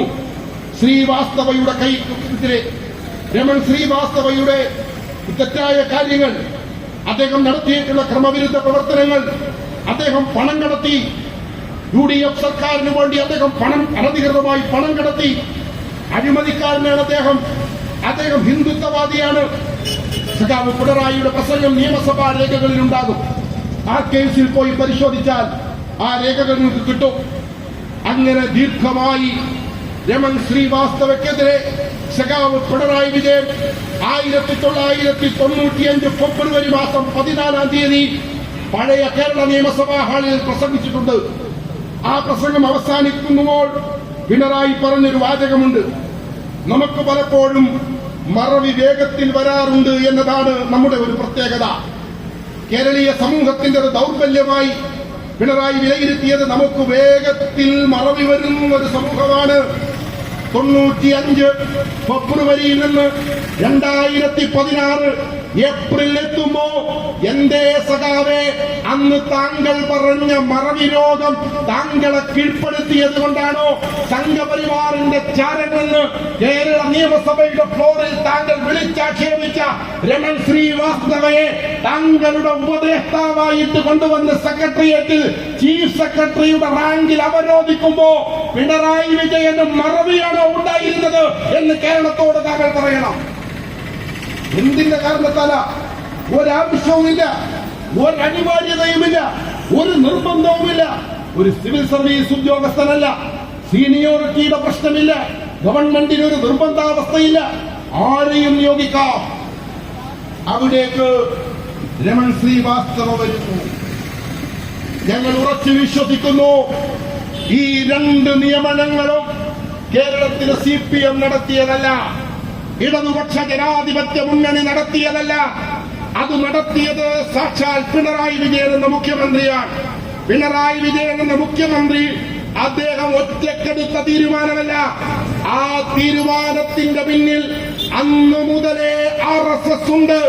അഥവാ 2016 മുതൽ സഖാവ് പിണറായി വിജയന് RSSുമായുള്ള രഹസ്യ ബാന്ധവമുണ്ട് എന്നതിന്റെ തെളിവാണ് ഈ രണ്ട് ഉദ്യോഗസ്ഥന്മാർ കേരളത്തിലെ ഭരണ സംവിധാനത്തെ, ആഭ്യന്തര നിർവഹണത്തെ നിയന്ത്രിക്കുന്നിടത്തേക്ക് എത്തിച്ചേർന്നത് എന്ന് നിങ്ങൾ മനസ്സിലാക്കണം. ഇത് ഇപ്പൊ തുടങ്ങിയതല്ല. ഞങ്ങൾ അന്നു മുതലേ പറയുന്നു കാര്യങ്ങൾ അപകടത്തിലാണ്. പക്ഷെ ഞങ്ങളത് പറഞ്ഞപ്പോ ആളുകൾ പറഞ്ഞത് പിണറായി വിജയനോടുള്ള കൊതിക്കറുവ വെൽഫെയർ പാർട്ടി. അദ്ദേഹത്തിന്റെ ആ ചങ്കിന്റെ വലുപ്പം കണ്ടിട്ട് അന്തം വിട്ടതാ. ഞങ്ങൾ കണ്ടിട്ടില്ല ചങ്ക്, ഒരു ചങ്കും ഞങ്ങൾ കണ്ടിട്ടില്ല. സംഘപരിവാറിന് മുന്നിൽ മുട്ടിലിഴയുന്ന ഒരാൾക്ക് ചങ്കുണ്ടെന്ന് 1000 അനുയായികൾ പറഞ്ഞാലും അത് വിശ്വസിക്കാൻ മാത്രം വിഡ്ഢികളല്ല ഞങ്ങൾ. അതുകൊണ്ട് ഞങ്ങൾ അന്ന് തൊട്ടേ ഈ പ്രശ്നം പറഞ്ഞുകൊണ്ടിരുന്നു. ഒരുപാട് സന്ദർഭങ്ങളിൽ ഞങ്ങൾ ഇത് പറഞ്ഞിട്ടുണ്ട്. ആ ബാന്ധവം ഇന്ന് എവിടേക്ക് നിൽക്കുന്നു? ഉപറത്ത് നിന്ന് ഉപദേഷ്ടാവായി വന്ന സിവിൽ സർവീസിലെ ഉന്നത ഉദ്യോഗസ്ഥന്മാർ, അന്തർ സംസ്ഥാന ഉദ്യോഗസ്ഥന്മാരെ ഉപയോഗിച്ചുകൊണ്ട് RSS നടത്തിയ ഓപ്പറേഷൻ ഇന്ന് അകത്ത് നടക്കുകയാണ്. ഇപ്പോ കേരളത്തിലെ ചർച്ച എന്താ? കേരള പോലീസിലെ ഉന്നതോദ്യോഗസ്ഥന്മാർ ഊരം കലക്കുന്നു. ഊരം കലക്കിയോ എന്ന് ചോദിച്ചപ്പോ കലക്കിയിട്ടില്ല, കലങ്ങിയിട്ടില്ല. നിങ്ങൾക്ക് തോന്നിയതാണ്. നിങ്ങൾ ദോഷൈക ദൃക്കുകളാ, നിങ്ങൾക്ക് തോന്നുന്നതാ കലങ്ങിയിട്ടില്ല എന്ന് പറഞ്ഞു. ഞങ്ങൾ പറഞ്ഞു കലങ്ങിയതല്ല, കലക്കിയതാണ്. ഇപ്പൊ അടിസ്ഥാനം ഏറ്റവും ഒടുവിൽ CPM-ന്റെ സംസ്ഥാന കമ്മിറ്റി കൂടി തീരുമാനിച്ചു കലക്കിയതാണ്. അങ്ങനെയാണ്, പാർട്ടി കൂടിയാലേ തീരുമാനം എടുക്കാൻ പറ്റും, തെളിവൊന്നും ഉണ്ടായിട്ട് കാര്യമില്ല. അവസാനം പാർട്ടി കമ്മിറ്റി കൂടി തീരുമാനിച്ചു പൂരം കലക്കിയതാണ്. ആരാ കലക്കിയത്? RSS ആണ് ഇതിന്റെ പിന്നിൽ. പക്ഷേ RSS അതിന്റെ കേഡർമാരെ ഉപയോഗിച്ച് കലക്കിയിട്ടില്ല. നിങ്ങൾ മനസ്സിലാക്കണം അതിന്റെ ബുദ്ധി. RSSകാരാണ് കലക്കാമെന്നാൽ അത് BJPക്ക് തിരിച്ചടിക്കും. കാരണം BJPയുടെ അവകാശം അതെന്താ? ഞങ്ങൾ ഹിന്ദുക്കളുടെ ആചാരങ്ങൾ, അനുഷ്ഠാനങ്ങൾ, ആരാധനാ രീതികൾ ഇവയുടെ സംരക്ഷകരാണ് ഞങ്ങൾ. ഇതാണല്ലോ RSSന്റെ അവകാശവാദം. ആ സംരക്ഷണക്കാരാണെന്ന് പറയുന്ന RSS നേരിട്ട് വന്നൊരു പൂരം കലക്കിയാൽ എന്തായിരിക്കും അതിന്റെ റിസൾട്ട്? ആളുകൾക്ക് വേഗം മനസ്സിലാകും. ഇവർ കുഴപ്പന്മാർ എന്ത് ആളുകളാ, നമ്മളെ സംരക്ഷകരാണെന്ന് പറഞ്ഞ് ഇങ്ങനെ ഡയലോഗ് അടിച്ച് നടന്നിട്ട് പൂരം തന്നെ കലക്കുന്നു. വേഗം മനസ്സിലാകും. സുരേഷ് ഗോപിക്ക് അന്ന് തന്നെ പോകേണ്ടി വന്നേനെ. ആംബുലൻസിൽ തന്നെ അദ്ദേഹത്തിന് തിരുവനന്തപുരത്തേക്ക് പോകേണ്ടി വന്നേനെ. ആംബുലൻസിൽ വന്ന സുരേഷ് ഗോപിയെ പാർലമെന്റിലേക്ക് അയച്ച വഞ്ചകരാണ് കേരളത്തിന്റെ മുഖ്യമന്ത്രിയും അദ്ദേഹത്തിന്റെ പാർട്ടിയുമെന്നാണ് ഞങ്ങൾ കേരളത്തോട് പറയുന്നത്. ആരാ RSSകാരെ വളണ്ടിയർമാരുടെ ഈ പണിയെടുത്ത ആരാ എടുത്തത്? കേരള പോലീസാണ്. ഉന്നത ഉദ്യോഗസ്ഥന്മാരുടെ സാന്നിധ്യത്തിൽ പോലീസ് കടുത്ത നിയന്ത്രണങ്ങൾ കൊണ്ടുവന്നു. ജനങ്ങൾ പ്രവേശിക്കുന്ന സ്ഥലങ്ങളിൽ നിന്നെല്ലാം ഒരു ആട്ടിയേറ്റി കുറെ കാലമായി പൂരം നടക്കുന്നതാണ്. ആ പൂരത്തിൽ ഒരു പ്രശ്നവും ഉണ്ടാകാറില്ല. ആ പൂരത്തിലേക്ക് നിയന്ത്രണങ്ങൾ കൊണ്ടുവന്ന് പൂരബലങ്കോലമായി കാര്യങ്ങൾ നടക്കാതെ അതൊരു പ്ലാനിംഗ് ആയിരുന്നു. RSSന്റെ ഉന്നതന്മാരായ ആൾക്കാർ തില്ലങ്കേരി, വത്സൻ തില്ലങ്കേരി കേരളത്തിലെ ആഭ്യന്തര വകുപ്പിനെ പുറത്തുനിന്ന് നിയന്ത്രിക്കുന്ന മറ്റൊരു വിദ്വാന. അതുകൊണ്ടാണ് MR അജിത് കുമാർ കൽപ്പറ്റയിലെ ഹോട്ടലിൽ പോയി തില്ലങ്കേരിയെ കണ്ടത്. MR അജിത് കുമാർ ആരെയൊക്കെ കണ്ടെന്നറിയല്ലോ? RSSന്റെ നേതാക്കളെയാ. എന്തിനാണ് അവരെ കാണുന്നത്? അയാളെ പണിയേൽപ്പിച്ചവരെയാ കാണേണ്ടത്. അങ്ങനെയാണല്ലോ, ഒരു പണി ചെയ്യുമ്പോ നമ്മൾ ആരാണ് പണിയേൽപ്പിച്ചത്, ആ പണിയേൽപ്പിച്ചവനോടാ ചോദിക്കേണ്ടത്. പണിയേൽപ്പിച്ചവനോട് ചോദിക്കണമെന്ന വിവേകം അജിത് കുമാറിനുണ്ട്. അതുകൊണ്ട് അദ്ദേഹം RSSകാരെ കാണാൻ പോയത്. അദ്ദേഹം ഗോവിന്ദൻ മാഷെ കണ്ടിട്ടില്ല. അദ്ദേഹം CPIയുടെ നേതാവ് ബിനോയ് വിശ്വത്തെ കണ്ടിട്ടില്ല. അദ്ദേഹം ജനതാദളിന്റെ നേതാവ് വർഗീസ് ജോർജിനെ കണ്ടിട്ടില്ല. അദ്ദേഹം PC ചാക്കോയെ കണ്ടിട്ടില്ല. അദ്ദേഹം ദത്താത്രേയ ഹൊസബല്ലയെ കണ്ടു, രാം മാധവിനെ കണ്ടു, വത്സൻ തില്ലങ്കേരിയെ കണ്ടു. ഇനി ഏതൊക്കെ RSSകാരെയാ കണ്ടതെന്ന് അറിയണമെങ്കിൽ ആ ഉദ്യോഗസ്ഥരെ ഒന്ന് വിളിച്ചിരുത്തി ചോദ്യം ചെയ്യണം, പോലീസുകാർ ചോദ്യം ചെയ്യുന്നത് പോലെ. അപ്പൊ പറഞ്ഞു തരും ആരെയൊക്കെ കണ്ടിട്ടുണ്ടെന്ന്. അങ്ങനെ നടത്തിയ ആള് തില്ലങ്കേരി ഇവിടെ വന്നു. എന്തിനാ പൂരം നടക്കുന്നിടത്ത് തില്ലങ്കേരി വരുന്നത്? സംഘർഷമുണ്ടാകുമെന്ന മുൻകൂട്ടി വിവരം അവർക്കുണ്ട്. തൃശൂർ ജില്ലയുടെ പടിഞ്ഞാറൻ ഭാഗത്ത് പര്യടനം നടത്തിക്കൊണ്ടിരുന്ന സുരേഷ് ഗോപി ആംബുലൻസിലാണ് വരുന്നത്. സൈറനൊക്കെ ഇട്ട് എന്തോ അപകടം നടന്നു. ആള് അവസാന ശ്വാസം പിടയുകയാണ്, ICUവിലേക്ക് കൊണ്ടുപോകണം എന്ന മട്ടിൽ സൈറൻ മുഴക്കി ആംബുലൻസ് വന്നത്. ആ ആംബുലൻസ് വരുമ്പോൾ നിങ്ങൾ മനസ്സിലാക്കണം, രണ്ട് മന്ത്രിമാരവിടെയുണ്ട്. സംസ്ഥാന മന്ത്രി രാജൻ, റവന്യൂ ചുമതലയുള്ള CPIയുടെ മന്ത്രി രാജൻ അവിടെയുണ്ട്. CPIയുടെ സ്ഥാനാർത്ഥി സുനിൽകുമാർ അവിടെയുണ്ട്. കോൺഗ്രസിന്റെ സ്ഥാനാർത്ഥി മുരളീധരൻ അവിടെയുണ്ട്. ആർക്കൊന്നും മനസ്സിലാവുന്നില്ല എന്തായി സംഭവിക്കുന്നത്. ഒരു പിടുത്തവും കിട്ടുന്നില്ല. അതിനെക്കുറിച്ച് എന്താ പോലീസിന്റെ അന്ന് പറഞ്ഞത്? ഗവൺമെന്റ് എന്താ പറഞ്ഞത്?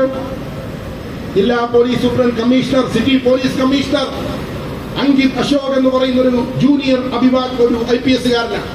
അദ്ദേഹത്തിന് നടത്തിയിട്ട് വലിയ പരിചയമില്ല. അപ്പൊ അതുകൊണ്ട് അയാൾക്ക് പരിചയമില്ലാത്തത് കൊണ്ട് എന്തൊക്കെയോ സംഭവിച്ചു പോയതാ. അങ്കിത് അശോകിനെ സ്ഥലം മാറ്റി, ചാപ്റ്റർ അടച്ചു. അന്ന് തന്നെ അന്വേഷണം ആവശ്യപ്പെട്ടത് അട്ടിമറിയാണ്. വരാൻ പോകുന്ന പാർലമെന്റ് തെരഞ്ഞെടുപ്പ് തൃശൂർ പിടിക്കണമെന്ന് വിചാരിച്ച് സംഘപരിവാർ നടത്തിക്കൊണ്ടിരിക്കുന്ന ഓപ്പറേഷനിലേക്ക് വളരെ ബോധപൂർവമായി നടത്തപ്പെട്ട ഇൻവെസ്റ്റ്മെന്റാണ് പൂരം കലക്കൽ എന്ന് പറഞ്ഞപ്പോൾ അങ്ങനൊന്നുമില്ല, നിങ്ങൾ വെറുതെ പറയുകയാണ് എന്ന് പറഞ്ഞിരുന്നവരല്ലേ? ഞങ്ങൾ അന്ന് പറഞ്ഞു അല്ല, കലക്കിയതാണ്. ഇത് കേരളത്തിൽ സമ്മതിക്കേണ്ടി വരും. വരും ദിവസങ്ങളിൽ എത്ര നിഷേധിച്ചാലും കേരളത്തിലെ ജനസമ്മർദ്ദത്തിന് മുന്നിൽ പിണറായി വിജയൻ ഇത് സമ്മതിക്കേണ്ടി വരുമെന്ന് ഞങ്ങൾ പറഞ്ഞു. സമ്മതിച്ചില്ലേ?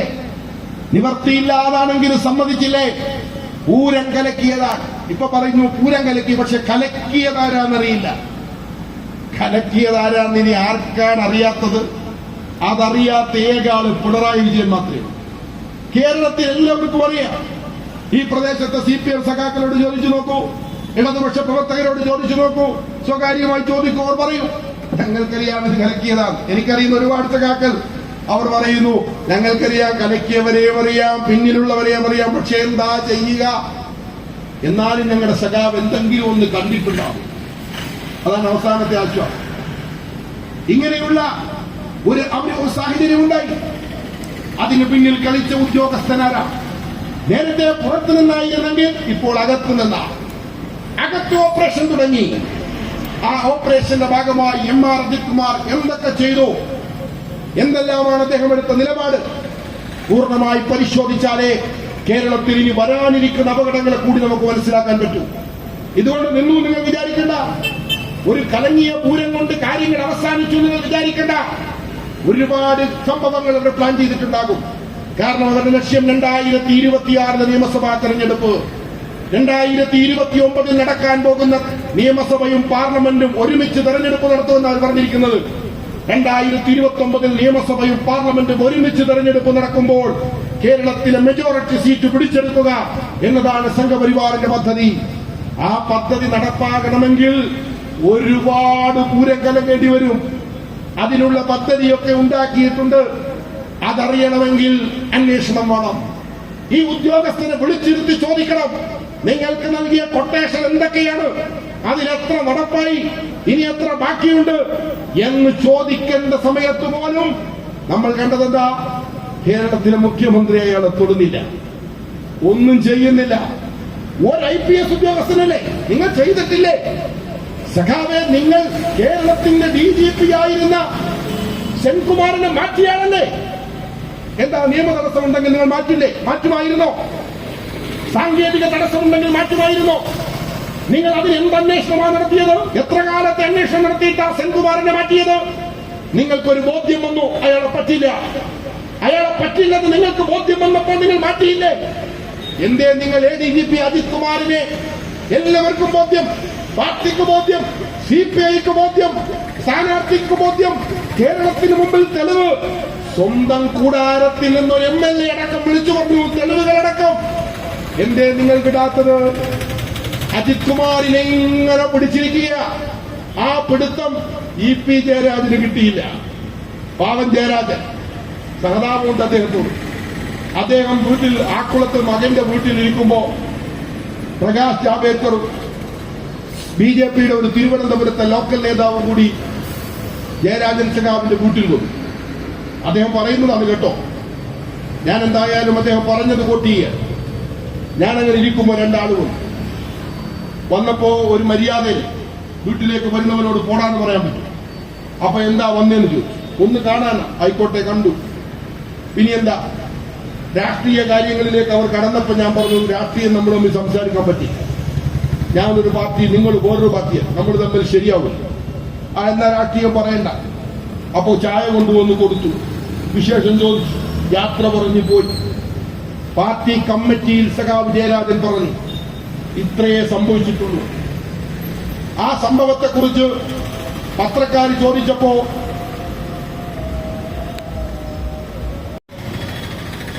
അദ്ദേഹം പറഞ്ഞത്, ശിവൻ പാപിയുടെ കൂടെ കൂടിയാൽ ശിവനും പാപിയാകും. ഓർമ്മയുണ്ടല്ലോ, തെരഞ്ഞെടുപ്പിൽ വോട്ട് ചെയ്തതിന് ശേഷം അദ്ദേഹം പുറത്തിറങ്ങിയിട്ട് മാധ്യമപ്രവർത്തകരെ കുറിച്ച് ചോദിച്ചപ്പോൾ പറഞ്ഞത്, സഖാവിന് ജാഗ്രത കുറവുണ്ടായി, അതുകൊണ്ട് പാപിയുടെ കൂടെ ശിവൻ കൂടിയാൽ ശിവനും പാപിയാകും. അങ്ങനെ EP ജയരാജൻ പാപിയായി, കസേര പോയി. പാവം കണ്ണൂരിലെ വീട്ടിലേക്ക് മടങ്ങി. നടപടി എത്ര വേഗമാണ്! അദ്ദേഹത്തിന്റെ കൺവീനർ സ്ഥാനം തിരിച്ചു വാങ്ങിച്ചവിടെ വെക്കാൻ എത്ര വേഗം പാർട്ടിക്ക് കഴിഞ്ഞു. ആ പാർട്ടിക്ക് എന്തുകൊണ്ട് ഒരു ഉദ്യോഗസ്ഥൻ, ഒരു രാഷ്ട്രീയമായ പൊളിറ്റിക്കൽ അഫിലിയേഷനും ഇല്ലാത്തൊരു ഉദ്യോഗസ്ഥൻ കമ്മ്യൂണിസ്റ്റ് രാഷ്ട്രീയത്തിന് വിരുദ്ധമായി നീങ്ങുന്നു എന്ന് ആരോപണം ഉന്നയിക്കപ്പെട്ട ഒരു സംഭവത്തിന്റെ പ്രതിസ്ഥാനത്ത് നിൽക്കുന്ന ഒരു ഉദ്യോഗസ്ഥൻ, ആ ഉദ്യോഗസ്ഥനെതിരെ നടപടിയെടുക്കാൻ എന്താണ് സഖാവ് പിണറായി വിജയനെ തടഞ്ഞ കാര്യം? അദ്ദേഹത്തിന് തടസ്സമുണ്ടായ കാര്യമെന്താ കേരളത്തിൽ അറിയണ്ടേ? ഇപ്പോഴും നടപടിയെടുത്തിട്ടില്ല സഖാക്കളെ. ഇന്നലെ വൈകുന്നേരം അദ്ദേഹത്തെ ക്രമസമാധാന ചുമതലയിൽ നിന്ന് മാറ്റി എന്ന് പറഞ്ഞു ഒരു ഉത്തരവുണ്ട്. അദ്ദേഹത്തിനെതിരെ നടപടിയല്ല. പോലീസ് ഉദ്യോഗസ്ഥന്മാരെ അവരുടെ ഉത്തരവാദിത്തങ്ങൾ മാറ്റുക എന്നത് വളരെ സ്വാഭാവികമായി ഇവിടെ നടക്കുന്ന കാര്യമാണ്. ഒരു ഉദ്യോഗസ്ഥന് അങ്ങനെ ഒരു പ്രത്യേക ചുമതല ദീർഘകാലം ഇല്ല. മാറ്റിക്കൊണ്ടേയിരിക്കും. ട്രാൻസ്പോർട്ട് കമ്മീഷണറെ ഫയർഫോഴ്സിലേക്ക് വിടും, ഫയർഫോഴ്സിന്റെ ആളെ ക്രൈംബ്രാഞ്ചിലേക്ക് വിടും, ക്രൈംബ്രാഞ്ചിന്റെ ആളെ ഇന്റലിജൻസിലേക്ക് വിടും, അവിടെ നിന്ന് ഒരാളെ ക്രമസമാധാന പാലനത്തിലേക്ക് കൊണ്ടുവരും. ഇതൊരു നോർമൽ കാര്യമാണ്. ആ നോർമൽ കാര്യം പോലും എം.ആർ. അജിത് കുമാറിന്റെ കാര്യത്തിൽ നടപ്പിലാക്കാൻ 35 ദിവസം വേണ്ടി വന്നു. നിങ്ങൾ ആലോചിക്കണ്ടേ? പ്രിയപ്പെട്ട സഖാക്കളെ, ഞങ്ങൾ നിങ്ങളോട് വിരോധം കൊണ്ട് പറയുന്നതല്ല. നിങ്ങൾ മനസ്സിലാക്കണം, നിങ്ങളുടെ പാർട്ടി ഏത് അപകടാവസ്ഥയിലെത്തി നിൽക്കുന്നു. അതിന് കേവലം ഫാൻസ് അസോസിയേഷൻകാർ പറയുന്നത് പോലെയുള്ള പുകഴ്ത്തലുകൾ അതുകൊണ്ട് കാര്യമില്ല. വിജയൻ മാഷ് പറഞ്ഞതുപോലെ ശത്രുവാണ് പുകഴ്ത്തുന്നത്, മിത്രങ്ങൾ പുകഴ്ത്തില്ല, മിത്രങ്ങൾ ചൂണ്ടിക്കാണിക്കുകയാണ് ചെയ്യുന്നത്. നിങ്ങൾ ഈ സന്ദർഭത്തിൽ നിങ്ങളുടെ രാഷ്ട്രീയത്തെ തിരിച്ചുപിടിക്കാനാണ് ശ്രമിക്കുന്നതെങ്കിൽ ഇത്തരം ഗുരുതരമായ അപകടകരമായ കാര്യങ്ങൾ ചെയ്യുന്നവരെ തിരുത്താൻ നിങ്ങൾ ശ്രമിക്കണം. പക്ഷെ അതിന് കഴിയില്ല. കാരണം നിങ്ങളുടെ പാർട്ടി ഇന്ന് ആ ഒരു സ്ഥിതിയിലാണ് നിൽക്കുന്നത്. വളരെ ദൗർഭാഗ്യകരമാണ്. അതാണല്ലോ അൻവർ പറയുന്നത്, അവിടെ ഒരാൾക്കും പറയാൻ കഴിയില്ല. അവിടെ ഇത് പറയാൻ പോയിട്ട് പറയാൻ ആലോചിക്കാൻ പോലും കഴിയില്ല. അങ്ങനെ ഒരു സ്ഥിതി ആഭ്യന്തരമായി ഉണ്ടെന്നാണ് അദ്ദേഹം പറയുന്നത്. പുറമേ നിൽക്കുന്നവരെന്ന നിലയ്ക്ക് എനിക്കതിൽ കൂടുതൽ ആധികാരികമായൊന്നും പറയാനില്ല. പക്ഷെ ഇതാണ് കാര്യങ്ങളെങ്കിൽ നമുക്ക് മനസ്സിലാക്കാൻ പറ്റുന്ന ഒരു കാര്യം, എം.ആർ. അജിത് കുമാറിനെ മുഖ്യമന്ത്രി പിണറായി വിജയൻ സംരക്ഷിക്കുന്നത് അജിത് കുമാർ എന്ന വ്യക്തിയോടുള്ള കമ്മിറ്റ്മെന്റ് അല്ല. എന്ത് കമ്മിറ്റ്മെന്റാ? പിണറായി വിജയൻ എന്തിനാ എം.ആർ. അജിത് കുമാറിനോട് ഇത്രയും വലിയ ബന്ധം? അദ്ദേഹത്തിന്റെ കാര്യമല്ല. അപ്പോൾ അജിത് കുമാറിനെ നിയോഗിച്ചിരിക്കുന്നവരോടുള്ള കമ്മിറ്റ്മെന്റാണ്. അല്ലെങ്കിൽ അവരെ ഭയക്കുന്നു, അല്ലെങ്കിൽ അവരിൽ നിന്നും പെർമിഷൻ കിട്ടുന്നില്ല. അങ്ങനെയുണ്ടല്ലോ, ഇയാളെ ഒന്ന് മാറ്റിക്കോട്ടെ, നിങ്ങളൊന്നും വിഷമിക്കണ്ട, നമുക്ക് വിരോധമൊന്നും ഉള്ളതല്ല. നാട്ടുകാരാകെ പ്രശ്നം ഉണ്ടാക്കുന്നു, പാർട്ടി കലാപം, മുന്നണിയിൽ സംഘർഷം. സുനിൽകുമാർ പറയുന്നു, അന്വേഷിച്ചില്ല, ഞാൻ പുറത്തു പറയും. ഈ ശല്യം ഒന്ന് തൽക്കാലം അടക്കാൻ ഇയാളെ ഒന്ന് അങ്ങോട്ടൊന്ന് മാറ്റി നിർത്തിക്കോട്ടെ. അതുപോലും പാസ്സാകാൻ 35 ദിവസം വേണ്ടി വന്നു. ഇതാ ഞങ്ങൾ പറയുന്നത്, CPIM-ന്റെ കേന്ദ്ര കമ്മിറ്റിയുടെയോ പോളിറ്റ് ബ്യൂറോയുടെയോ നിയന്ത്രണത്തിലല്ല കേരളത്തിലെ സർക്കാരും ആഭ്യന്തരവും, അത് സാക്ഷാൽ RSSന്റെ നിയന്ത്രണത്തിലാണ് എന്നതിന്റെ തെളിവാണ് ഈ അജിത് കുമാറിനെതിരായി നടന്ന കാര്യങ്ങൾ. അവിടെ കൊണ്ടൊന്നും നിൽക്കണില്ല സഖാക്കളെ കാര്യങ്ങൾ. സുജിത് ദാസ് മലപ്പുറത്തൊരു SP വന്നു. എത്ര കൊല്ലമാണ് അവിടെ ഇരുന്നേ? 3 കൊല്ലം. കോട്ടയത്ത് അങ്ങനെ ഒരു SP ഇരുന്നിട്ടുണ്ടോ? 3 കൊല്ലം. നിങ്ങൾക്കറിയോ? എനിക്കറിയില്ല. തുടർച്ചയായി 3 വർഷം അയാൾ എങ്ങോട്ടും മാറ്റിയില്ല. എന്തായിരുന്നു അയാളുടെ ജോലി? അയാളുടെ ജോലി മലപ്പുറത്ത് കേസിന്റെ എണ്ണം കൂട്ടുക. എന്താ താല്പര്യം? അതിന്റെ പിന്നിൽ എന്താ താല്പര്യം? മലപ്പുറം ഒരു ക്രിമിനൽ ക്യാപിറ്റലാണെന്ന് RSS പ്രചരിപ്പിച്ചുകൊണ്ടിരിക്കുകയാണ്. ആ പ്രചാരണം നടക്കുമ്പോൾ അതിന് തെളിവില്ല, അതിന് ന്യായമില്ല. ക്രൈം റെക്കോർഡ് ബ്യൂറോയുടെ റാങ്കിങ്ങിൽ മലപ്പുറത്തിന്റെ കേസിന്റെ എണ്ണം വളരെ കുറവാണ്. കേരളത്തിൽ ഒരുപാട് ജില്ലകളുടെ താഴെയാണ്. ക്യാപിറ്റൽ സിറ്റിയായ തിരുവനന്തപുരത്ത് വളരെ കൂടുതൽ ക്രൈം നടക്കുന്ന ജില്ലയാണ്. കൊല്ലത്ത് വലിയ ക്രൈം നടക്കുന്ന ജില്ലയാണ്. കേരളത്തിലെ പല ജില്ലകളും മുന്നിലാണ്. മലപ്പുറത്ത് ആ നിലക്കുള്ളൊരു ക്രൈം ഇല്ല. ക്രൈം ഇല്ലെങ്കിൽ ഇപ്പൊ എന്താ ഉണ്ടാക്കാൻ പറ്റിയ? ക്രൈം ഉണ്ടാക്കും. പോലീസ് നിരവധിയായ കൃത്രിമമായ കേസുകൾ, മൾട്ടിപ്പിൾ FIR, ഒരു കേസിൽ ഒന്നിലധികം FIR സുപ്രീം കോടതി നിരോധിച്ചിട്ടുള്ള ഒരു കാര്യമാണ്. ഒരു കേസിൽ ഒരു FIR പാടുള്ളൂ, ഒന്നിലധികം FIR. ഇതൊന്നും കോടതിയിലെത്തുമ്പോൾ ഉണ്ടാകുമെന്നത് വേറെ കാര്യമാണ്. പക്ഷേ കോടതിയിലെത്തുന്നതിന് മുമ്പ് ഒരു പ്രചാരണം സ്ഥാപിക്കപ്പെടും. മുസ്ലിങ്ങൾ ഭൂരിപക്ഷമായി താമസിക്കുന്ന ഒരു പ്രദേശം. കുഴപ്പമാണ്. ഈരാറ്റുപേട്ടയ്ക്കെതിരെ വന്നില്ലേ? ഈരാറ്റുപേട്ടയെ കുറിച്ച് എന്താ കോട്ടയം SP കാർത്തിക് കൊടുത്ത റിപ്പോർട്ട്? എന്താ റിപ്പോർട്ട്? നിങ്ങൾക്കറിയാമല്ലോ. പേട്ട ഒരു തീവ്രവാദത്തിന്റെ സാന്നിധ്യമുള്ള സ്ഥലമാണ്. അതുകൊണ്ട് ഇവിടെ പോലീസിന്റെ കയ്യിലുള്ള ഭൂമി കൊടുക്കാൻ പറ്റില്ല. ഇവിടെ വലിയ അത്യന്താധുനികമായ പോലീസ് സംവിധാനം കൊണ്ടുവരണം. ഇത് ചുറ്റുഭാഗം തീവ്രവാദികളുടെ സ്ഥലമാണ്. എന്താ അതിന്റെ ലോജിക്ക് എന്തായിരുന്നു? ആരുടേതായിരുന്നു ആ നരേശൻ? ഈരാറ്റുപേട്ട തീവ്രവാദത്തിന്റെ കേന്ദ്രമാണെന്ന് പറയുന്ന ആളുകൾ ആരായിരുന്നു? ഒരു കാലത്ത് ഈരാറ്റുപേട്ടയെ കുറിച്ച് നാട് മുഴുവൻ മഹത്വം പറഞ്ഞു നടന്ന എന്റെ നാട്, എന്റെ നാട്, എന്റെ നാട്, സുന്ദര നാട്, ഞങ്ങൾ വലിയ ഐക്യത്തിനാണ്, കെട്ടിപ്പിടിച്ചാണ് ജീവിക്കുന്നത്, മതനിരപേക്ഷത എന്നൊക്കെ പറഞ്ഞൊരു വിദ്വാനുണ്ടല്ലോ. ആ വിദ്വാനാണ് ഈരാറ്റുപേട്ട തീവ്രവാദത്തിന്റെ കേന്ദ്രമാണെന്ന് പറഞ്ഞത്. എന്താ കാര്യം? അയാളുടെ കയ്യിലിരിപ്പ് ശരിയല്ലാതെ വന്നപ്പോ ഈ പൂഞ്ഞാറിലെ ആളുകൾ അദ്ദേഹത്തെ ഇരുത്തേണ്ടിടത്ത് ഇരുത്തിയപ്പോ അദ്ദേഹത്തിനുണ്ടായ വെളിവാണ് ഈരാറ്റുപേട്ടക്കാർ തീവ്രവാദികൾ. ആളുകളെ ഇരുത്തേണ്ടിടത്ത് ഇരുത്തുമ്പോ പിന്നെ പറയാൻ, പ്രതിരോധിക്കാൻ ഒറ്റ വഴിയേ ഉള്ളൂ, അത് നീ തീവ്രവാദിയാടാ എന്ന് വിളിക്കല. അക്കാര്യത്തിൽ പിണറായി വിജയന്റെ ഗുരു PC ജോർജ് ആണ് എന്ന് നമ്മൾ പറയേണ്ടി വരും. അപ്പോ അങ്ങനെയാ റിപ്പോർട്ട് വന്നത്. ആ തീവ്രവാദം ഈരാറ്റുപേട്ട എന്ത് നരേഷനാ? ഈ നരേഷൻ മലപ്പുറത്തെ കുറിച്ചുകൊണ്ട് ആരുണ്ടാക്കുന്നു? ഇത് CPM ഉണ്ടാക്കിയതാണോ? ആ റിപ്പോർട്ട് തിരുത്തിയിട്ടുണ്ടോ? EN വാസവൻ മന്ത്രി പറഞ്ഞു അത് തെറ്റായി വന്ന റിപ്പോർട്ടാണ്, അത് തിരുത്തിയോ? സാറേ എനക്കറിയില്ലെന്നാ മൊത്തം ഉത്തരവ്. ഒന്നും അറിയില്ല. ആ റിപ്പോർട്ട് എവിടെ? ആ റിപ്പോർട്ട് വരും, അതിനാവശ്യമായ സമയത്ത് ആ റിപ്പോർട്ട് വരും. കേന്ദ്ര അന്വേഷണ ഏജൻസി അന്ന് തന്നെ അതിൽ ഇടപെട്ടു എന്ന് ജന്മഭൂമി റിപ്പോർട്ട് ചെയ്തു, ജനജീവി റിപ്പോർട്ട് ചെയ്തു. ഈരാറ്റുപേട്ട തീവ്രവാദത്തിന്റെ കേന്ദ്രമാണ്. ആ കേന്ദ്രത്തെക്കുറിച്ച് വിശദമായ അന്വേഷണം ആവശ്യമുണ്ട്, ദേശീയ അന്വേഷണ ഏജൻസി ഇടപെടണം എന്ന് അന്ന് തന്നെ ജന്മഭൂമി റിപ്പോർട്ട് ചെയ്തിട്ടുണ്ട്, ജനം റിപ്പോർട്ട് ചെയ്തിട്ടുണ്ട്.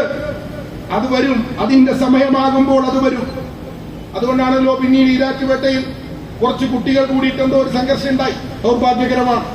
സംഘർഷങ്ങൾ സാമൂഹ്യ വിഭാഗങ്ങൾക്കിടയിൽ ഉണ്ടാകരുത്, പക്ഷേ അങ്ങനെ ഒരു സംഭവം ഉണ്ടായി. ആ സംഭവത്തെ ഏത് നരേഷനിലേക്കാണ് കൊണ്ടുപോയത്? പേട്ട തീവ്രവാദത്തിന്റെ കേന്ദ്രം. അതുകൊണ്ട് കുട്ടികൾ തീവ്രവാദികൾ, കുട്ടികൾക്ക് പിന്നിൽ വേറെ തീവ്രവാദികൾ, അന്തർദേശീയ ബന്ധം. അതിനോടെന്താ മുഖ്യമന്ത്രിയുടെ പ്രതികരണം? ഈ മുഖ്യമന്ത്രി നിങ്ങൾ നോക്കൂ, ഇദ്ദേഹം ആരെഴുതി കൊടുത്തതാണ് വായിക്കുന്നത്? അൻവർ പറഞ്ഞല്ലോ, ഈ ആൾക്കാർ, ഈ അജിത് കുമാറിനെ പോലെയുള്ള ഉദ്യോഗസ്ഥന്മാർ എഴുതി കൊടുക്കുന്നതാണ് ഇദ്ദേഹം കുറെ നാളായി വായിക്കുന്നത്. ഇപ്പോഴല്ല, ഈരാറ്റുപേട്ടയുടെ കാര്യത്തിലും അദ്ദേഹം പറഞ്ഞു അത് ശുദ്ധ തെമ്മാടിത്തരം. പേട്ടയിൽ നടന്നത് ശുദ്ധ തെമ്മാടിത്തരം. ഒരു പ്രത്യേക മതവിഭാഗത്തിൽപ്പെട്ട കുട്ടികൾ മാത്രമാണ് അത് ചെയ്തത്. ഈരാറ്റുപേട്ടയിലെ പൊതുജനങ്ങളുടെ അഭിപ്രായം അങ്ങനെയാണോ? പക്ഷേ അദ്ദേഹം പറഞ്ഞു എനിക്ക് കിട്ടിയ റിപ്പോർട്ട്, ആര് തന്ന റിപ്പോർട്ട്? ഈ റിപ്പോർട്ട് കൊടുത്തത് ഈ ഉദ്യോഗസ്ഥന്മാരാണ്, സംഘപരിവാർ ഉദ്യോഗസ്ഥന്മാരാണ് മുഖ്യമന്ത്രിയെ ബ്രീഫ് ചെയ്യുന്നത്. അവരാണ് എഴുതിക്കൊടുത്തത് ഈരാറ്റുപേട്ടയിൽ ഒരു പ്രത്യേക മതവിഭാഗത്തിൽപ്പെട്ട കുട്ടികൾ തെമ്മാടിത്തരം കാണിച്ചു സംഘർഷമുണ്ടാക്കി. തിരുത്തിയിട്ടില്ല പിണറായി വിജയൻ. ആ സ്റ്റേറ്റ്മെന്റിനെ കുറിച്ച് തിരുവനന്തപുരത്ത് നടന്നൊരു സർവകക്ഷി യോഗത്തിൽ കേരളത്തിലെ ഒരു മുസ്ലിം സമുദായ നേതാവായ ഹുസൈൻ മടവൂർ ഇതിനെക്കുറിച്ച് ചോദിച്ചു. മുഖ്യമന്ത്രി, ഇത് ദൗർഭാഗ്യകരമായി പോയല്ലോ, ആ കുട്ടികളെ പേര് കേസെടുത്ത് റിമാൻഡ് ചെയ്തിരിക്കുകയാണല്ലോ, ഒരു സാധാരണ പ്രശ്നം അത് ഇടപെട്ട് മധ്യസ്ഥ വഹിച്ച് തീർക്കേണ്ടതല്ലേ എന്ന് പറഞ്ഞപ്പോ അദ്ദേഹം ക്ഷോഭിച്ചു. നിങ്ങളെപ്പോലെ ഒരു മനുഷ്യൻ ഇങ്ങനെ ചോദിക്കാൻ പാടുണ്ടോ എന്ന് പറഞ്ഞ് അദ്ദേഹത്തെ പരസ്യമായി ശാസിച്ചു. ആർക്കുവേണ്ടിയാണ് കേരളത്തിലെ മുഖ്യമന്ത്രി പ്രവർത്തിക്കുന്നത് എന്ന് നിങ്ങൾ ആലോചിച്ചു നോക്കൂ. ആ നിലപാടിന്റെ റിപ്പീറ്റേഷനാണ് ഇപ്പോൾ മലപ്പുറം വിവാദത്തിൽ കാണുന്നത്. ഈരാറ്റുപേട്ടയിലെ ശുദ്ധ തെമ്മാടിത്തരം ഒരു പ്രത്യേക വിഭാഗത്തിൽപ്പെട്ടവരാണ് കടത്തുന്നത് എന്ന് പറഞ്ഞ പിണറായി വിജയന്റെ സ്റ്റേറ്റ്മെന്റിന്റെ റിപ്പീറ്റേഷനാണ് മലപ്പുറത്ത് സ്വർണം കടത്തുന്നതും കള്ളപ്പണം ഹവാല ഇടപാടും നടക്കുന്നു എന്ന മുഖ്യമന്ത്രിയുടെ ആരോപണമുണ്ടല്ലോ. ആ ആരോപണവും എഴുതിക്കൊടുത്തത് ഈരാറ്റുപേട്ടയെ കുറിച്ച് ഈ ആരോപണം എഴുതിക്കൊടുത്ത അതേ കേന്ദ്രത്തിൽ നിന്ന് തന്നെയാണ് എന്ന് നിങ്ങൾ മനസ്സിലാക്കണം. എല്ലാം ഒരു സ്ഥലത്തുനിന്നാണ്. പകർപ്പവകാശം RSSനാണ്, സംഘപരിവാറിനാണ്. സ്റ്റേറ്റ്മെന്റ് ആരാ നടത്തുന്നതെന്ന് നോക്കണ്ട, മുഖ്യമന്ത്രി ആരാന്ന് നോക്കണ്ട, പാർട്ടി ഏതാണെന്ന് നോക്കണ്ട. സ്റ്റേറ്റ്മെന്റിന്റെ പകർപ്പവകാശം RSSനാണ്. ഇതായിരുന്നോ കേരളം? ഇങ്ങനെയാണോ കേരളം മുന്നോട്ട് പോകേണ്ടത്? നിങ്ങൾ ആലോചിച്ചു നോക്കണം പ്രിയമുള്ളവരെ. ഈ ഒരു അവസ്ഥയിലേക്ക് കേരളത്തിലെ രാഷ്ട്രീയത്തെ കൊണ്ടുപോയി ഇങ്ങനെ ഒരു സാഹചര്യത്തിലേക്ക് ഈ രാഷ്ട്രീയ നേതൃത്വം എന്ന് നിങ്ങൾ മനസ്സിലാക്കണം.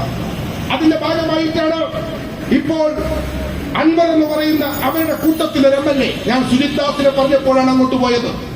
സുജിത് ദാസിന് കേസുണ്ടാക്കി. അയാൾ ഡാംസപ്പ് എന്ന് പറഞ്ഞിട്ട് ഒരു അന്വേഷണ ഏജൻസി ഉണ്ടാക്കി. ഇന്ത്യക്കാരുടെ എല്ലാ ജില്ലയിലും ഉണ്ടാകും ഒരു പക്ഷേ അന്വേഷണ ഏജൻസി. പക്ഷേ സുജിത് ദാസിന്റെ ഡാംസപ്പ് ഒരു പ്രത്യേകമായിരുന്നു. ഒരു നിയന്ത്രണവുമില്ലാത്ത, നേരിട്ട് SP-ക്ക് റിപ്പോർട്ട് ചെയ്യുന്ന, വേറെ ഒരു ഇടത്തത്വമില്ലാത്ത ഒരു അന്വേഷണ ഏജൻസി ഓടിച്ചിട്ട് ആളുകളെ പിടിച്ചു പ്രതികളാക്കി. നിങ്ങൾ കണ്ടല്ലോ, 2 കൊലപാതകമാണ് മലപ്പുറം ജില്ലയിൽ നടന്നത്. പോലീസ് എൻകൗണ്ടർ, പോലീസിന്റെ ഫാബ്രിക്കേറ്റഡ് മർഡർ, സ്റ്റേറ്റിന്റെ ആസൂത്രിത കൊല എന്ന് വിശ്വസിക്കാവുന്ന 2 കൊലപാതകങ്ങൾ മലപ്പുറം ജില്ലയിൽ ഉണ്ടായി. ഈ ഉദ്യോഗസ്ഥനുമായി ബന്ധമില്ലേ? ആരോപണ വിധേയനല്ലേ? താമൻജുഫ്രി എന്ന് പറയുന്ന താനൂരിലെ ചെറുപ്പക്കാരൻ, ആ ചെറുപ്പക്കാരനെ പിടിച്ചുകൊണ്ടുപോയി അവന്റെ കയ്യിൽ മയക്കുമരുന്നുണ്ട് എന്ന് പറഞ്ഞു. എന്നിട്ട് ഈ ക്യാൻസാഫ് അവനെ ഇടിച്ചു, അതിക്രൂരമായി അവനെ മർദ്ദിച്ചു. ആ മർദ്ദനത്തിൽ താമൻജുഫ്രി കൊല ചെയ്യപ്പെട്ടു. ആ സംഭവം നടക്കുമ്പോ അവിടുത്തെ ലോക്കൽ പോലീസ് റിപ്പോർട്ട് ചെയ്തിട്ടില്ല, അവിടുത്തെ പ്രാദേശിക പോലീസിന് അറിയില്ല. താനൂരിലെ റെയിൽവേ ഫ്ലൈ ഓവറിന്റെ താഴെയാണ്, അവിടെ നിന്നാണ് താമൻജുഫ്രിയെ പിടിക്കുന്നത്. സ്വാഭാവികമായി താനൂരിലെ പോലീസ് സ്റ്റേഷൻ റിപ്പോർട്ട് ചെയ്യണം. പക്ഷേ ഡാംസാഫും SP-യുടെ നിയന്ത്രണത്തില റിപ്പോർട്ട് ചെയ്തില്ല. എന്നിട്ട് അദ്ദേഹത്തെ ഇടിച്ച് ദാരുണമായി കൊലപ്പെടുത്തിയതിനു ശേഷം അദ്ദേഹത്തിന്റെ മരണപ്പെട്ട മൃതശരീരമാണ് ലോക്കൽ പോലീസിനെ ഏൽപ്പിക്കുന്നത്. താനൂരിലെ SI ജനങ്ങളോട് പറയുന്നു, DYSP ബെന്നിയോട് ഫോണിൽ സംസാരിക്കുന്നതിന്റെ ശബ്ദരേഖ പുറത്തു വന്നു. ഉദ്യോഗസ്ഥന്റെ പേര് മാറിയാൽ അത് നിങ്ങൾ ക്ലിയർ ചെയ്തോണം, എനിക്ക് നോർമയിൽ നിന്ന് ഞാൻ പറയുക. ആ ഉദ്യോഗസ്ഥൻ എന്താ പറഞ്ഞത്? സാറിന് ഞാനൊരു പ്രതിയല്ല, എനിക്കറിയില്ല, ഞാൻ എന്റെ അടുത്തേക്ക് എത്തുമ്പോൾ അയാൾ മരിച്ചിരുന്നു, എനിക്കിതിനൊരു ഉത്തരവാദിത്വമില്ല, എന്നെ ഇതിൽ പെടുത്തരുത്. എന്താ ഉദ്യോഗസ്ഥൻ പറയുന്നത്? നീ മിണ്ടണ്ട, നീ അനങ്ങാതെ നിന്നാ മതി, നമ്മൾ രക്ഷപ്പെടുത്തു. അപ്പൊ അയാൾ ചോദിക്കുന്നു, സാർ കേന്ദ്ര അന്വേഷണ ഏജൻസി വരുമോ? CBI വരുമോ? വരണമെന്ന് ആളുകൾ പറയുന്നു, വരുമോ? CBIയെ കുറിച്ച് കേട്ടിട്ടുള്ളത് അവർ ക്രൂരമായി മർദ്ദിക്കുമെന്ന. എന്നെ പിടിച്ചുകൊണ്ടുപോയി മർദ്ദിക്കുമോ? എന്ത് ചെയ്യണം? ഒളിവിലിരുന്നു കൊണ്ട് ആ SI ഉന്നത ഉദ്യോഗസ്ഥനോട് സംസാരിക്കുന്നു. കേരളത്തിൽ നടന്നതാ. കേരളത്തിൽ ഇടതുപക്ഷ ജനാധിപത്യ മുന്നണി CPM എന്ന് പറയുന്ന പാർട്ടി അതിന്റെ പോളിറ്റ് ബ്യൂറോ മെമ്പർ മുഖ്യമന്ത്രി ആയിരിക്കുമ്പോൾ സംഭവിച്ചതാ. എന്നിട്ട് നിങ്ങൾ എന്താ സുജിത് ദാസിനെ ചെയ്തത്? ഇത്രയും ക്രൂരമായ കൊലപാതകത്തിൽ ഇൻവോൾവ്മെന്റ് ഉള്ള ഒരു ഉദ്യോഗസ്ഥന് ഒരു നടപടി നിങ്ങൾ സ്വീകരിച്ചോ? SP സ്ഥാനത്ത് നിന്ന് അദ്ദേഹത്തെ മാറ്റിയില്ല, അദ്ദേഹത്തെ സസ്പെൻഡ് ചെയ്തില്ല. പകരം ഗവൺമെന്റ് ഇട്ട ഉത്തരവ് SP സുജിത് ദാസിന് ഹയർ ട്രെയിനിങ്, വിദഗ്ധ ഉന്നത പരിശീലനം ആവശ്യമായി എന്നുകൊണ്ട് ഹൈദരാബാദിലെ പോലീസ് അക്കാദമിയിലേക്ക് പോകാൻ ഗവൺമെന്റ് അനുവാദം നൽകുന്നു എന്നാ പറഞ്ഞത്. ഇങ്ങനെയാണോ നിങ്ങൾ പോലീസ് എൻകൗണ്ടറുകളെ കണ്ടിട്ടുള്ളത്? K കരുണാകരൻ മുഖ്യമന്ത്രിയായിരിക്കുന്ന കാലത്ത് എന്റെ നാട്ടിൽ ആലപ്പുഴയിലും തൃക്കുന്നപ്പുഴയിലും ഒരു വിദ്യാധരൻ എന്ന് പറയുന്ന ഒരു കോൺഗ്രസുകാരൻ പോലീസ് സ്റ്റേഷനിൽ കൊല ചെയ്യപ്പെട്ടു. ആ സംഭവത്തിൽ അന്ന് കമ്മ്യൂണിസ്റ്റ് പാർട്ടി നടത്തിയ പ്രക്ഷോഭമുണ്ട്. ഞാനന്ന് ഇടത് രാഷ്ട്രീയത്തിന്റെ ഭാഗമായി നിൽക്കുന്ന ഒരാളാണ്. പോലീസ് സ്റ്റേഷനുകൾ വളഞ്ഞു, മുഖ്യമന്ത്രിയുടെ രാജി ആവശ്യപ്പെട്ട് ശക്തമായ പ്രക്ഷോഭം നടന്നു. അങ്ങനെയാണ് കേരളത്തിൽ കമ്മ്യൂണിസ്റ്റ് പാർട്ടികൾ പോലീസ് കസ്റ്റഡി മരണങ്ങളെ കണ്ടിട്ടുള്ളത്. നിങ്ങളുടെ കേരളത്തിന് കീഴിൽ ഒരു ഉദ്യോഗസ്ഥനുമായി ബന്ധപ്പെട്ട് ആരോപണം വന്നപ്പോ നിങ്ങൾ അയാൾ രക്ഷപ്പെടാൻ അനുവദിച്ചു, നിങ്ങൾക്കതിന് സുഖമായി ഊഴിപ്പോകാൻ അനുവാദം കൊടുത്തു. എന്നിട്ട് സുജിത് ദാസ് പോയി ഹൈദരാബാദിൽ പോയി വിദഗ്ധ പരിശീലനം വാങ്ങി. എന്തായിരിക്കും വിദഗ്ധ പരിശീലനം നമുക്ക് ഊഹിക്കാവുന്നേ ഉള്ളൂ. ഒരുത്തനെ കൊന്നവന് വിദഗ്ധ പരിശീലനം എന്ന് പറഞ്ഞാൽ കൂടുതലുള്ള ഇടിച്ചു കൊല്ലാനുള്ള പരിശീലനം. ഇടിക്കണ്ടല്ലോ പോലീസിനുണ്ട്, ഇടിച്ചതിന്റെ പാടൊന്നുമില്ലാതെ കൊല്ലാനുള്ള പരിശീലനം. അദ്ദേഹം പോയിട്ട് തിരിച്ചു വന്നപ്പോ നിങ്ങൾ എന്താ ചെയ്തത്? പത്തനംതിട്ട SP ആയി അദ്ദേഹത്തിന് സീറ്റ് കൊടുത്തു. അവിടെ നിൽക്കുമ്പോഴാ അദ്ദേഹം അൻവറിനെ വിളിക്കുന്നത്, സാറേ അങ്കിളെ ചേട്ട, എനിക്ക് ഒരുപാട് സീനിയോറിറ്റി ഉള്ള ഒരു കിട്ടും, എന്റെ ഉദ്യോഗസ്ഥനാണ്, DGP ആയിട്ട് റിട്ടയർ ചെയ്യും, ഞാൻ നിങ്ങൾക്ക് വിനീത വിധേയനായ ഉദ്യോഗസ്ഥനായിട്ട് നിന്നു തരാം, എന്ത് വേണം? ആ മരം മുറിച്ച കേസ് അങ്ങ് പിൻവലിക്കാം. ഇങ്ങനെയുണ്ട് ചിലവൻ, കക്കുന്നവൻ വെളുക്കോളം കക്കരുതെന്ന് പറയാറുണ്ട്, നാട്ടിലൊരു ചൊല്ലുണ്ട്. മരം SP ഓഫീസിന്റെ ഔദ്യോഗിക വസതിയുടെ പറ്റത്തുള്ള മരം മുറിച്ച് ഫർണിച്ചർ ഉണ്ടാക്കി. ആ കേസ് നിങ്ങൾ കടുപ്പിക്കരുത്, അതൊന്ന് പിൻവലിച്ചാൽ ഞാൻ നിങ്ങളുടെ വിനീതദാസനായിട്ട് നിൽക്കാം അദ്ദേഹം പറയുന്നു. ആ സംഭാഷണത്തിലാണ് ADGPയെ കുറിച്ച് SP സുജിത് ദാസ് പറയുന്നത്. ADGP ഒറ്റക്കല്ല, ADGPയെ പിന്തുണക്കുന്നത് പൊളിറ്റിക്കൽ സെക്രട്ടറി ശശിയാണ്. മുഖ്യമന്ത്രി അറിയാത്തതൊന്നും നടക്കില്ല. CM-ന് ഇഷ്ടപ്പെട്ട ആൾക്കാരായില്ല. അതുകൊണ്ട് അദ്ദേഹത്തിന് ഒരു പ്രശ്നവുമില്ലാത്തത്. ഇത് SP സുജിത് ദാസ് പറയുന്നതാണ്. സുജിത് ദാസ് മലപ്പുറം വിടുമ്പോ മലപ്പുറത്തെ ക്രൈം റേറ്റ് 45,000-ലെത്തി. 15,000-ഓളം ഉണ്ടായിരുന്ന ക്രൈം റേറ്റ് ആണ് 45,000-ൽ എത്തിച്ചിട്ടാണ് സുജിത് ദാസ് ഇറങ്ങുന്നത്. സംഘപരിവാറിന്റെ കൊട്ടേഷൻ അദ്ദേഹം മനോഹരമായി നിർവഹിച്ചു. അത് ചെയ്തു കൊടുക്കാനുള്ള സൗകര്യം കേരളത്തിലെ ഇടതുപക്ഷ സർക്കാർ അദ്ദേഹത്തിന് പിന്തുണയിലൂടെ സാധിച്ചു കൊടുത്തു. ഇങ്ങനെയാണ് കേരളത്തിലെ പോലീസ് സേനയ്ക്കകത്ത് RSS അതിന്റെ പ്രവർത്തനങ്ങൾ നടത്തിക്കൊണ്ടിരിക്കുന്നത്. ആ പ്രവർത്തനങ്ങൾക്കാണ് കേരളത്തിന്റെ മുഖ്യമന്ത്രി മേലൊപ്പ് ചാർത്തി ഒരു പരിക്കുമില്ലാതെ അത്തരം ആളുകളെ സംരക്ഷിച്ചുകൊണ്ടിരിക്കുന്നത്. പാർട്ടിയും മുന്നണിയും കേരളത്തിലെ ജനങ്ങളും ഒരുമിച്ച് നിന്ന് നിർത്തിട്ടു അവരെ ആരെയും തൊടാതെ അവർക്ക് സുഖമായി മുന്നോട്ട് പോകാനുള്ള സൗകര്യം ചെയ്തു കൊടുത്തിരിക്കുന്നത്. ഇപ്പോൾ ക്രമസമാധാന പാലന ചുമതലയിൽ നിന്ന് മാറ്റിയ MR അജിത് കുമാറിനെ നേരത്തെ ഇന്റലിജൻസിന്റെ മേധാവിയായി നടത്തുന്നത് മാറ്റിയതാണ്. അദ്ദേഹം ഇതുപോലെ നടത്തിയ മറ്റൊരു പ്രവർത്തനത്തിന്റെ ഭാഗമായി വമ്പിച്ച് ആരോപണമുയർന്നപ്പോൾ രക്ഷയില്ലാതെ അദ്ദേഹത്തെ ഇന്റലിജൻസ് മേധാവി സ്ഥാനത്ത് നിന്ന് മാറ്റി. പിന്നീട് നമ്മൾ കണ്ടതെവിടെയാ?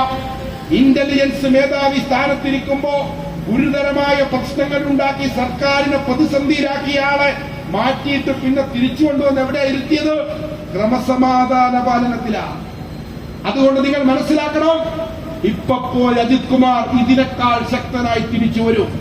അതുകൊണ്ടാണ് കേരളത്തിലെ ഇടതുപക്ഷത്തോട് പിണറായി വിജയനോട് ഞങ്ങൾ ആവശ്യപ്പെടുന്നത്, നിങ്ങൾ MR അജിത് കുമാറിനെ സർവീസിൽ നിന്ന് സസ്പെൻഡ് ചെയ്യണം. അദ്ദേഹത്തിന്റെ സർവീസ് റെക്കോർഡിൽ കേരളത്തിലെ ഗവൺമെന്റിന്റെ നയങ്ങൾക്കെതിരായി ദുരൂഹമായ ആളുകളുമായി കൂടിക്കാഴ്ച നടത്തി അത്യന്തം അപകടകരമായ നിലപാട് സ്വീകരിച്ചു. തൃശൂർ പൂരത്തിന്റെ സെക്യൂരിറ്റി ചീഫ് അദ്ദേഹമായിരുന്നു. ആ ചീഫായിരിക്കുമ്പോ അദ്ദേഹം ഈ സംഘർഷം ഉണ്ടാകുന്ന സമയത്ത് ഈ അങ്കിത് അശോകൻ എന്ന് പറയുന്ന കമ്മീഷണർ ഫോൺ ചെയ്യുന്നുണ്ട് MR അജിത് കുമാറിനെ. ഈ സംഘർഷം ഉണ്ടായപ്പോ എന്താ മറുപടി? Phone switch off. നിങ്ങൾ ആലോചിക്കണം എത്ര ആസൂത്രിതമാണെന്ന്. കമ്മീഷണർ ഫോൺ വിളിക്കുമ്പോ അദ്ദേഹത്തെ ഫോണിൽ കിട്ടുന്നില്ല. അദ്ദേഹം തൃശൂർ വിട്ടുപോയി. പൂരം പോലെ സുപ്രധാനമായ ഒരു സംഭവം നടക്കുമ്പോ അതിന്റെ ചീഫായ ഉദ്യോഗസ്ഥൻ ഓൺ ഓഫ് ചെയ്ത് നഗരം വിട്ടുപോയി. ഓരോ തെളിവ്? ഇങ്ങനെ ഒരാളെ കുറിച്ച് വേറെ എന്ത് അന്വേഷണമാണ് ആവശ്യം? പക്ഷെ നമ്മൾ കണ്ടെന്താ? ആ കലങ്ങിയ പൂരത്തെ കുറിച്ച് അന്വേഷിക്കാൻ ഈ ഉദ്യോഗസ്ഥരെ തന്നെ ഏൽപ്പിച്ചു. ഇങ്ങനെയുണ്ട് ലോകത്തെവിടെയെങ്കിലും? കലക്കിയവനെ തന്നെ ഏൽപ്പിച്ചു. എനിക്ക് തോന്നുന്നു ഈ കലങ്ങിയതിന്റെ ഡെൻസിറ്റി എത്രയാണെന്നറിയാൻ. അങ്ങനെ ഉണ്ടാവും. പാചകത്തിന് മാവ് കലക്കുമ്പോ പാചകക്കാർ പറയും 1.5 ഗ്ലാസ് വെള്ളം ഒഴിക്കണം. അപ്പൊ എത്ര ഗ്ലാസ് വെള്ളം ഒഴിച്ചിട്ടാണ്, സംഘപരിവാറിന്റെ എത്ര വിഷം ഒഴിച്ചിട്ടാണ് ഈ പൂരം കലക്കിയത് എന്നറിയുന്നതിന് വേണ്ടി തന്നെയാണോ കലക്കിയവനെ തന്നെ ഇത് അന്വേഷിക്കാൻ ഏൽപ്പിച്ചത്? വിചിത്രമായ അന്വേഷണം. പ്രിയപ്പെട്ട സഖാക്കളെ, നിങ്ങൾ പ്രതിപക്ഷത്താണെങ്കിൽ ഒരു ഗവൺമെന്റ്, മറുവശത്തുള്ള സർക്കാർ ഇങ്ങനെ ഒരു കാര്യം ചെയ്താൽ കേരളത്തിലെ മുഖ്യമന്ത്രിയെ പുറത്തിറങ്ങാൻ നിങ്ങൾ അനുവദിക്കുമോ? നിങ്ങളൊന്ന് ആലോചിച്ചു നോക്കൂ. നിങ്ങളുടെ ഒരു പൊളിറ്റിക്കൽ, നിങ്ങളുടെ രാഷ്ട്രീയ നിലപാട് വെച്ചുകൊണ്ട് അതിന്റെ ഒരു ലോജിക്ക് നിങ്ങൾ ആലോചിച്ചു നോക്കൂ. ക്രമക്കേട് നടത്തിയെന്ന ആരോപണമുള്ള ഉദ്യോഗസ്ഥൻ തന്നെ അതിൽ അന്വേഷണം. എന്നിട്ട് ആ അന്വേഷണത്തിന്റെ റിപ്പോർട്ട് എത്ര നാളായി? 5 മാസം കഴിഞ്ഞ് നാട്ടാകെ സംഘർഷമായി, നാടാകെ ചർച്ച ചെയ്യുന്ന സന്ദർഭത്തിൽ മൂപ്പര് കൊണ്ടുപോയി റിപ്പോർട്ട് കൊടുത്തു. ആ റിപ്പോർട്ട് മുഖ്യമന്ത്രി വായിച്ചു. എന്നിട്ട് പറഞ്ഞു ഇതിൽ കുറച്ചുകൂടി അന്വേഷണമാണ്. പോരാ, ഒരു പൂരം കലക്കിയതിന് അന്വേഷണത്തിന്റെ മേലന്വേഷണം. 3 ഉദ്യോഗസ്ഥന്മാരെ കൂടി ചുമതലപ്പെടുത്തി അന്വേഷിക്കാൻ. ഒന്നും നടക്കില്ല. ഈ അന്വേഷണ പ്രഹസനങ്ങൾ അതെവിടെ എത്തി നിൽക്കുമെന്ന കാര്യം പ്രിയമുള്ളവരെ നിങ്ങൾ മനസ്സിലാക്കണം. ഈ കാര്യങ്ങൾ കേരളത്തിന്റെ മുമ്പാകെ കേരളം അറിയേണ്ടതുണ്ട്. അത് ചൂണ്ടിക്കാണിക്കുമ്പോ ആ ചൂണ്ടിക്കാണിക്കുന്ന കാര്യങ്ങളിൽ നിന്ന് രക്ഷപ്പെടാൻ വേണ്ടി എടുത്തുപയോഗിക്കുന്ന ഒരു നമ്പർ, അത് CPM കുറച്ചു കാലമായിട്ട് പയറ്റിക്കൊണ്ടിരിക്കുന്ന കാര്യമാണ്. ഓരോ പ്രതിസന്ധിയിലെത്തുമ്പോ, തെരഞ്ഞെടുപ്പിൽ തോറ്റാൽ ശൈലജ ടീച്ചർ ജയിക്കുമെന്ന് ഉറപ്പിച്ചു വന്നു. അത് ജയിക്കാൻ വേണ്ടിയിട്ട് ഒരു കാര്യം ചെയ്തു. എന്താ ചെയ്ത്? കാഫിർ സ്ക്രീൻഷോട്ട്. ആലോചിച്ചു നോക്കേ, രണ്ട് സമുദായങ്ങളെ തമ്മിൽ അടുപ്പിക്കാൻ ശൈലജ ടീച്ചർ ഒരു കമ്മ്യൂണിറ്റിയിൽപ്പെട്ട ആളാണ്. കാഫിർ എന്ന വാക്ക് മറ്റൊരു കമ്മ്യൂണിറ്റിയുടെ ടെർമിനോളജിയാണ്. ആ ടെർമിനോളജി ഉപയോഗിച്ച് മുസ്ലിം അല്ലാത്ത ശൈലജ ടീച്ചറെ പരാജയപ്പെടുത്താൻ മുസ്ലിങ്ങൾ സംഘടിതമായി ശ്രമിച്ചു. ആരായി സ്ക്രീൻഷോട്ട് ഉണ്ടാക്കിയത്? ഡിവൈഎഫ്ഐയുടെ നേതാവ്. എന്തിനായി സ്ക്രീൻഷോട്ട്? അതുപയോഗിച്ച് മറ്റൊരു കമ്മ്യൂണിറ്റിയിൽ വോട്ട് ഏകീകരിക്കാൻ. മുസ്ലിങ്ങളെല്ലാം കൂടി ഷാഫി പറമ്പിന്റെ പിന്നിൽ അണിനിരന്നിരിക്കുന്നു. അതുകൊണ്ട് പ്രിയമുള്ളവരെ, മറ്റ് സമുദായക്കാരെ, നിങ്ങൾ ശൈലജ ടീച്ചറുടെ അടുത്തേക്ക് ഓടി വന്ന് വോട്ട് ചെയ്യൂ. എന്തൊരു നെറികേട! ഇതിനൊന്നും ഉപയോഗിക്കാൻ പറ്റിയ വാക്ക് വെൽഫെയർ പാർട്ടിയുടെ നിഘണ്ടുവിലില്ല. അതൊക്കെ ഉള്ളത് പിണറായി വിജയന്റെ നിഘണ്ടുവില്ല. അതുകൊണ്ട് എനിക്ക് പരിചയമില്ലാത്തിടത്തേക്ക് ഞാൻ കടക്കുന്നില്ല. എന്തൊരു നെറികേടാണ് നിങ്ങൾ കാണിച്ചത്! അന്ന് ആലോചിച്ചു നോക്കിയ രണ്ട് സമുദായങ്ങളെ തമ്മിൽ അടുപ്പിക്കുക. ഇത് മാഷാ അള്ളയുടെ കാലത്ത് ഉപയോഗിച്ചു. ടി ചന്ദ്രശേഖരനെ വെട്ടിക്കൊന്നിട്ട് ആ വെട്ടിക്കൊന്നതിന്റെ ഉത്തരവാദിത്തം മറച്ചുവെക്കുന്നതിന് വേണ്ടി കൊടീസുനിയും അതേപോലെ കിർമാണി മനോജും അങ്ങനെയുള്ള CPM-ന്റെ കൊട്ടേഷൻ സംഘങ്ങൾ സഞ്ചരിച്ച ഇന്നോവ കാറിന്റെ പുറത്ത് മാഷാ അള്ളാ സ്റ്റിക്കർ പതിപ്പിച്ചു. ആ കാറ് കൊടുക്കുമ്പോ അതിന്റെ ഓണർ പറഞ്ഞു, ആ കാറ് കൊടുക്കുമ്പോ ഒരു സ്റ്റിക്കർ ഇല്ലാതെ കൊടുത്തേ. കൊല്ലുന്നതിന് മുമ്പ് പോയി വാങ്ങിയത് മാഷാ അള്ളയാ. എന്തിനാ കൊന്നത്? മുസ്ലിങ്ങളാണെന്ന് വരുത്തി തീർത്ത് വിഷയത്തെ വേണ്ടിരിച്ചു വിടുക, സാമൂഹ്യ സംഘർഷം ഉണ്ടാക്കുക. എന്താണ് നിങ്ങൾ ചെയ്യുന്നത്? പ്രിയമുള്ളവരെ, നിങ്ങൾക്ക് ലജ്ജയില്ലേ? ഈ പാർട്ടിയുടെ ഈ വൃത്തികെട്ട രാഷ്ട്രീയത്തെ ചോദ്യം ചെയ്യാതെയാണോ നിങ്ങൾ പോകാൻ ആഗ്രഹിക്കുന്നത്? നിങ്ങൾക്കതിന് മറുപടി പറയാൻ പറ്റിയോ? ഞങ്ങളല്ല ചെയ്തതെന്നെങ്കിലും നിങ്ങൾക്ക് പറയാൻ തെളിയിക്കാൻ പറ്റിയോ? നിങ്ങളുടെ സഖാക്കൾ അതിൽ ശിക്ഷിക്കപ്പെട്ടത്. കുഞ്ഞനന്ദൻ, PK കുഞ്ഞനന്ദൻ പാനൂരിലെ ഏരിയ കമ്മിറ്റി മെമ്പറാ. KT രാമചന്ദ്രൻ എന്ന് പറയുന്നത് ഒഞ്ചിയത്തെ പാർട്ടി നേതാവാ. നിങ്ങൾ അതിൽ ഉന്നതന്മാരൊക്കെ ഉണ്ട്, അതിനു മുകളിൽ ഉന്നതന്മാരുണ്ട്. പക്ഷേ പോലീസ് അങ്ങോട്ട് പോയില്ല. അതും ഡീല, പലതരം ഡീലിൽപ്പെട്ട ഡീല. അപ്പോ അതുപയോഗിക്കുക, എന്നിട്ട് സംഗതികളെ മാറ്റാൻ ശ്രമിക്കുക. പക്ഷേ വടകരയിലെ ജനങ്ങൾക്ക് നല്ല തിരിച്ചറിവുണ്ടായി. അതുകൊണ്ട് സാധാരണഗതിയിലുള്ള മത്സരമായിരുന്നെങ്കിൽ ഞാൻ മനസ്സിലാക്കുന്നു ശൈലജ ടീച്ചർ 50,000-ൽ താഴെ വോട്ടിനെ തോക്കുമായിരുന്നുള്ളൂ.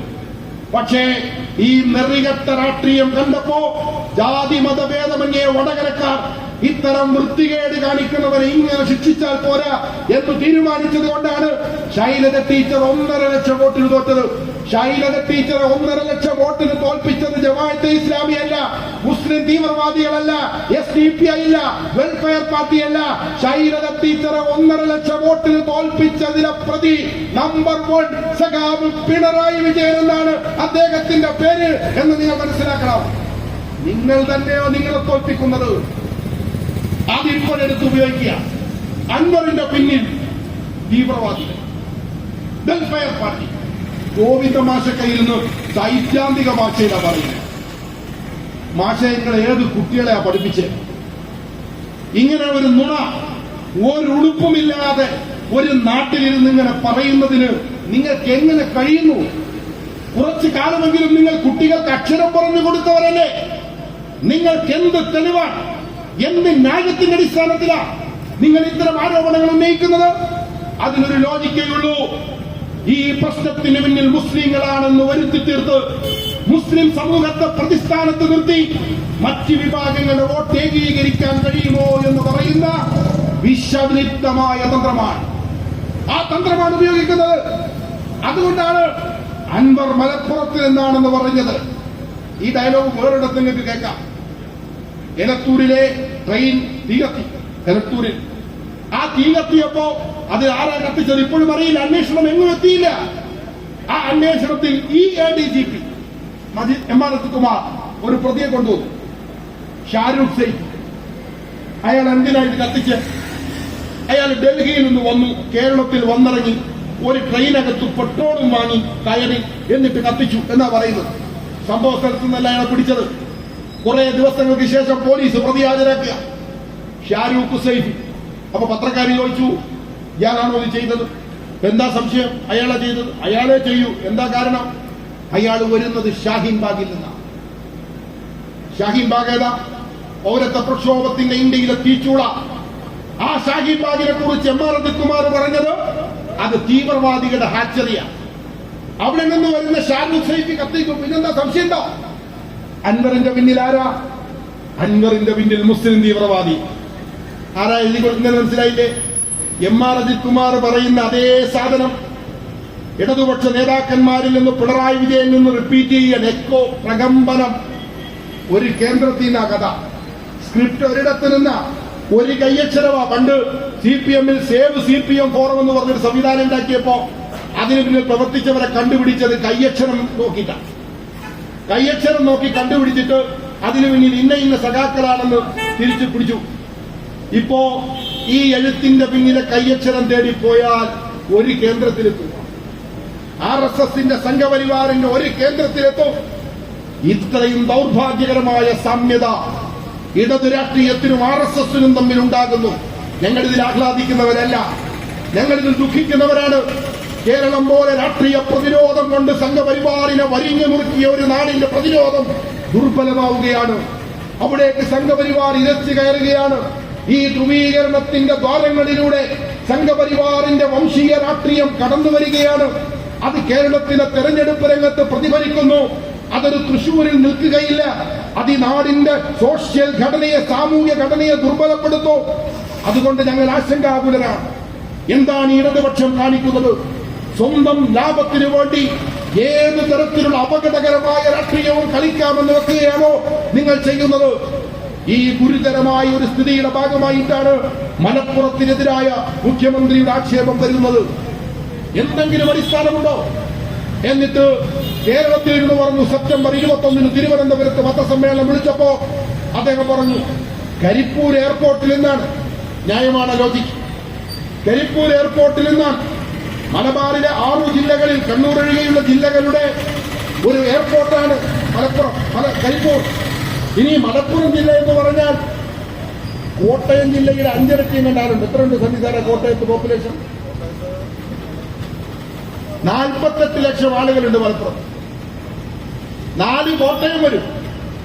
അത്രയും പോപ്പുലേഷൻ ഉള്ള ഒരു ജില്ലയാണ്. ആ ജില്ലയിലെ കൂടാതെ മറ്റ് ജില്ലകളുടെ കൂടി ഡിപ്പെൻഡന്റ് ആയിട്ടുള്ള എയർപോർട്ട്. ആ എയർപോർട്ടിലേക്ക് വരുന്നത് കള്ളക്കടത്താണെങ്കിൽ പിടിക്കണം. അതിനെക്കുറിച്ച് എന്താ അൻവർ പറഞ്ഞത്? ഇവിടെ ഒരു അട്ടിമറി നടക്കുന്നു, പരിശോധിക്കണ്ടേ?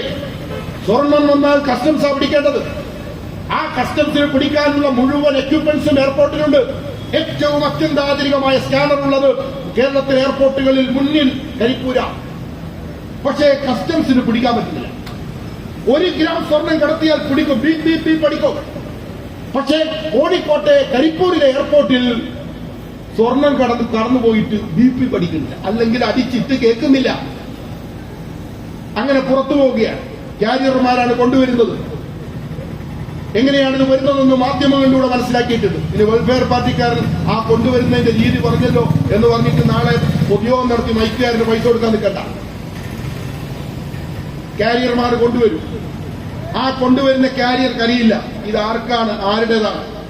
അവിടെ ചില സ്വർണ്ണപ്പണിക്കാരെ ഏൽപ്പിക്കുന്നു. 1000 രൂപ പ്രതിദിന വരുമാനമില്ലാത്ത ഒരു സ്വർണ്ണപ്പണിക്കാരൻ കൊണ്ടോട്ടിയിൽ കോടിക്കണക്കിന് രൂപയുടെ ആസ്തി ഉണ്ടാക്കി, ബിൽഡിംഗ് ഉണ്ടാക്കി, വീടുണ്ടാക്കി, കാറുണ്ടാക്കി, മക്കളെയൊക്കെ പല സ്ഥലങ്ങളിൽ എത്തിച്ച് വലിയ ബിസിനസ് നടത്തുന്നു.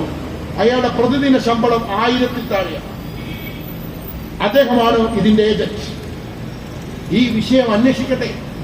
ആ വിഷയം അന്വേഷിക്കണമെന്ന് പറയുമ്പോ എടുത്തു വീട്ടുന്ന തുറുപ്പ് ചീട്ട് മലപ്പുറത്ത് കടത്തുന്നു. കരിപ്പൂരിനെ മലപ്പുറമാക്കി, കരിപ്പൂർ ഇന്റർനാഷണൽ എയർപോർട്ടിനെ മലപ്പുറമാക്കി. നെടുമ്പാശ്ശേരിയെ വെച്ചിട്ട് എറണാകുളം പറയുന്നില്ല.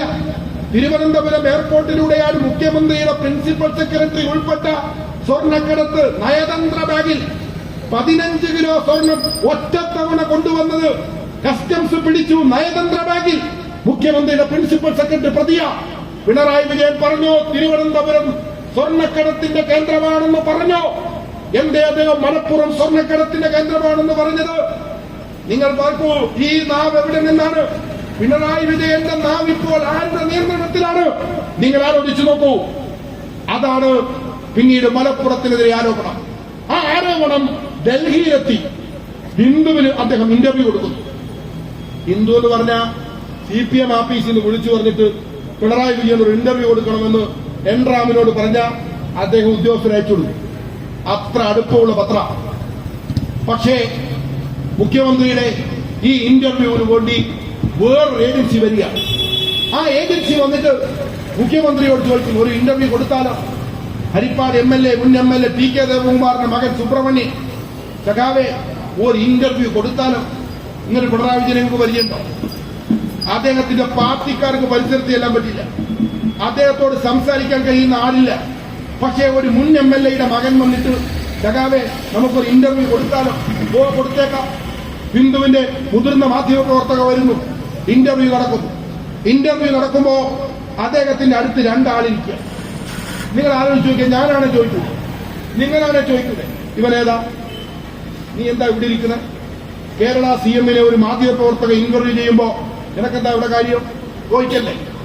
അദ്ദേഹം പറയുന്നു അനക്കറിയില്ല. ഏതോ രണ്ടിടത്ത് ഇങ്ങനൊരു മുഖ്യമന്ത്രി എനിക്കറിയോ?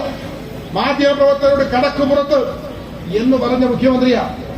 മാധ്യമപ്രവർത്തകരെ സ്ഥാപനങ്ങളുടെ പേര് ചോദിച്ച് ആക്രമിക്കുന്ന മുഖ്യമന്ത്രിയാ. സുരേഷ് ഗോപിയും പിണറായി വിജയനും ആ മാധ്യമപ്രവർത്തകരുടെ സ്ഥാപനത്തിന്റെ പേര് ചോദിച്ച് ആക്രമിക്കുന്ന രണ്ടുപേർ. എല്ലാം സമാന. എങ്ങനെയായി വലിയതറിയിക്കുന്ന തലത്തേക്കുന്ന എണ്ണ ഒന്നായതുകൊണ്ടാണ് എന്താണെന്നറിയില്ല. ഒരേപോലെയാണ് ഇപ്പോൾ ചിന്തിക്കുന്നതും പ്രവർത്തിക്കുന്നതും. ചോദിക്കണ്ടേ ഈ ആരാണ്? ഇവരെങ്ങനെ വന്നു? ഇത്രയും സെക്യൂരിറ്റി ഉള്ളിടത്ത് രണ്ടാണ് വന്നിരിക്കുക. അതിനെക്കുറിച്ച് പിന്നീട് വിവാദം വന്നു. ഇന്റർവ്യൂവിലെ രേഖ വന്ന വസ്തുത മുഖ്യമന്ത്രി വസ്തുത നിഷേധിച്ചില്ല. നിങ്ങൾ മനസ്സിലാക്കണം, പിണറായി വിജയൻ വസ്തുത നിഷേധിച്ചിട്ടില്ല. അദ്ദേഹം പറഞ്ഞത് ആ ഇന്റർവ്യൂവിൽ ഞാനിത് പറഞ്ഞിട്ടില്ല. ഈ വസ്തുത അദ്ദേഹം നിരാകരിച്ചിട്ടില്ല. കാരണം 21-ാം തീയതിയത്തെ പത്രസമ്മേളനത്തിൽ അദ്ദേഹം നേരിട്ട് പറഞ്ഞ കാര്യമാണിത്. അദ്ദേഹത്തിന് നിരാകരിക്കാൻ പറ്റില്ല. വീഡിയോ എവിഡൻസ് ഉണ്ട്.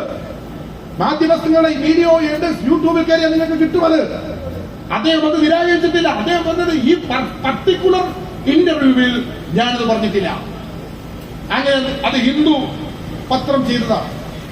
എന്നിട്ട് മുഖ്യമന്ത്രിയോട് മാധ്യമപ്രവർത്തകർ ചോദിച്ചു, ഹിന്ദുവിനെ കുറിച്ച് എന്താ മുഖ്യമന്ത്രി അഭിപ്രായം? അല്ല മാത്രം മാന്യമായ നിലപാട് അവർ വിശദീകരിച്ചല്ലോ.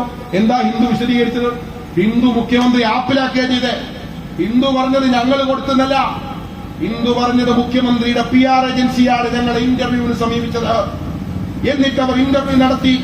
അവർ രണ്ടുപേർ അവിടെ ഉണ്ടായിരുന്നു. ആ ഇന്റർവ്യൂ കഴിഞ്ഞ് പോകുമ്പോ മാധ്യമപ്രവർത്തകയോട് ഈ ഏജൻസിയുടെ ആൾ വന്നിട്ട് പറഞ്ഞു, നിങ്ങൾ രണ്ട് കാര്യം കുറച്ചുകൂടി ആഡ് ചെയ്യണം, ഞങ്ങൾ എഴുതിത്തരാം, ഞങ്ങൾ എഴുതിത്തരുന്നതാണ് കൊടുക്കേണ്ടത്. എന്നിട്ട് അവർ എഴുതിത്തന്നു. ആ എഴുതിത്തന്നതിലാണ് മലപ്പുറം ജില്ലയെ കുറിച്ച് ഈ വിദ്വേഷ പ്രചാരണമുള്ളത്. അതിന് ഉത്തരവാദി ഞങ്ങളല്ല, മുഖ്യമന്ത്രിയുടെ PR ഏജൻസിയാണ് എന്നാണ് ഹിന്ദു വിശദീകരിച്ചത്. എന്ന് പറഞ്ഞാൽ മുഖ്യമന്ത്രിക്കെതിരെ ഗുരുതരാരോപണം ഉന്നയിക്കുകയാണ് ചെയ്തത്. കേരളത്തിലെ ഇടതുപക്ഷ മുഖ്യമന്ത്രി പിണറായി വിജയൻ ഒരു PR ടീമുണ്ട്. ആ PR ടീം ജയ്സൺ എന്ന് പറയുന്ന PR ടീമാണ്. ആ PR ടീം സംഘപരിവാറിന്റെ അതേ ജോലി എടുക്കുന്ന ഏജൻസിയാണ്. സംഘപരിവാർ നേതാക്കന്മാർക്ക് വിദ്വേഷത്തിന്റെ തിരക്കഥ എഴുതി കൊടുക്കുന്ന PR ഏജൻസിയാണ്. ആ PR ഏജൻസി എങ്ങനെയാണ് ഇടതുപക്ഷ മുഖ്യമന്ത്രിയുടെ PR ഏജൻസിയാകുന്നത് എന്ന കാര്യമാണ് ഹിന്ദു ഉന്നയിച്ചത്. ഇനി എന്താ ചെയ്യേണ്ടത്? ഹിന്ദു ചെയ്തത് ഗുരുതരമാണെങ്കിൽ ഹിന്ദുവിനെ കേസ് കൊടുക്കാം. മുഖ്യമന്ത്രി മാധ്യമപ്രവർത്തകരോട് പറഞ്ഞിട്ടില്ലേ? മാധ്യമ അവതാരകർക്കെതിരെ കേസെടുത്തിട്ടില്ലേ? സോഷ്യൽ മീഡിയയിൽ പോസ്റ്റ് ഇട്ടവർക്കെതിരെ കേസെടുത്തിട്ടില്ലേ? എന്തേ നിങ്ങൾ ഹിന്ദുവിനെതിരെ കേസ് കൊടുക്കാത്തത്? കേസ് കൊടുത്താൽ ഹിന്ദു തെളിവാജരാക്കും, ഏജൻസികളെ തെളിവാജരാക്കും. ഈ വസ്തുതകൾ പ്രിയമുള്ളവരെ, മലയാളികളെ മനസ്സിലാക്കണം. ചെയ്തുകൊണ്ട് അയാൾ യാത്ര ചെയ്താൽ, അയാൾ മുന്നോട്ട് പോയാൽ അദ്ദേഹത്തെ തിരുത്തുകയാണ് വേണ്ടത്, തിരിച്ചു വിളിക്കുകയാണ് വേണ്ടത്, ഇറങ്ങിപ്പോകൂ എന്ന് പറയുകയാണ് വേണ്ടത്. അതുകൊണ്ടാണ് ഞങ്ങൾ പറയുന്നത്, സ്വന്തം രാഷ്ട്രീയത്തെ, കേരളത്തിന്റെ മതേതര പ്രതിരോധത്തെ, ജനാധിപത്യ കോട്ടയെ ദുർബലപ്പെടുത്തിയ പിണറായി വിജയൻ കേരളത്തിന്റെ മുഖ്യമന്ത്രി സ്ഥാനത്ത് നിന്ന് രാജിവെച്ച് പുറത്തു പോകണം എന്ന് വെൽഫെയർ പാർട്ടി ആവശ്യപ്പെടുന്നത് കൊണ്ടാണ് ഇങ്ങനെ തിരുത്തലുകൾ ആരംഭിക്കേണ്ടതുണ്ട്. സംഘപരിവാറിന്റെ സ്വാധീനം പോലീസിൽ അവസാനിപ്പിക്കേണ്ടതുണ്ട്. RSS ശാഖ പോലീസിലുണ്ട്. ആ ശാഖയുടെ പ്രവർത്തകരെ തിരിച്ചറിയണം, അവരെ നിയമപരമായി പ്രോസിക്യൂട്ട് ചെയ്യണം. അവരിൽ നിന്ന് കേരളത്തിലെ ആഭ്യന്തര വകുപ്പിനെ നമുക്ക് തിരിച്ചു വിളിക്കേണ്ടതുണ്ട്. ഈ ഉദ്യോഗസ്ഥന്മാർ നടത്തിയ കേസന്വേഷണങ്ങൾ പുനരന്വേഷണം നടത്തണം. അജിത് കുമാർ, അതേപോലെ സുജിത് ദാസ്, അതുപോലെയുള്ള RSS പശ്ചാത്തലമുള്ള പോലീസ് ഉദ്യോഗസ്ഥന്മാർ അവർ നടത്തിയ അന്വേഷണങ്ങൾ പുനരന്വേഷണത്തിന് വിധേയമാക്കണം. നിരപരാധികളായ നിരവധി പേർ ജയിലുകളിലുണ്ട്. ആ മനുഷ്യരുടെ മോചനം ആവശ്യമാണ്. ഇത്തരം നിരപരാധികളെ കൽത്തുറുങ്കിലടച്ച് രാഷ്ട്രീയ നേട്ടം കൊയ്യുന്ന ഉദ്യോഗസ്ഥന്മാരുടെയും ഭരണകൂടത്തിന്റെയും ഈ അവിഹിതമായ ഒത്തുചേരൽ കേരളം മനസ്സിലാക്കണമെന്നാണ് ഞങ്ങൾ പറയുന്നത്. അതുകൊണ്ട് പ്രിയമുള്ളവരെ, കേരളത്തിന്റെ പ്രബുദ്ധ രാഷ്ട്രീയത്തെ തിരിച്ചുപിടിക്കണം. നമ്മൾ പ്രതിരോധിച്ചവരാണ്, സംഘപരിവാറിനെ മാറ്റി നിർത്തിയവരാണ്. ഏത് വൃത്തികേടുകൾ കളിച്ചിട്ടും ജയിച്ചു വരാൻ കഴിയാത്തവണ്ണം സംഘപരിവാറിനെ മാറ്റി നിർത്തിയവരാണ്. ആ പ്രതിരോധം നമുക്ക് തിരിച്ചു കൊണ്ടുവരണം. കേരളം RSSന്റെയും BJPയുടെയും ഒരു കേന്ദ്രമല്ല എന്ന് തെളിയിക്കണം. വരും തെരഞ്ഞെടുപ്പുകൾ അതിനുവേണ്ടി നമ്മൾ ഉപയോഗിക്കണം. 2025 തദ്ദേശ തെരഞ്ഞെടുപ്പ്, 26 നിയമസഭ, വീണ്ടും തെരഞ്ഞെടുപ്പുകൾ റിപ്പീറ്റ് ചെയ്യും. എത്ര റിപ്പീറ്റ് ചെയ്താലും സംഘപരിവാറിന് കേരളത്തെ പിടിക്കാൻ പറ്റരുത്. അതിന് അതിശക്തമായ പ്രതിരോധം ഉണ്ടാകണം. ആ പ്രതിരോധത്തിൽ ഇടതുപക്ഷത്തിന് പങ്കുണ്ട് എന്ന് വിശ്വസിക്കുന്ന ഒരു പാർട്ടിയാണ് ഞങ്ങളുടേത്.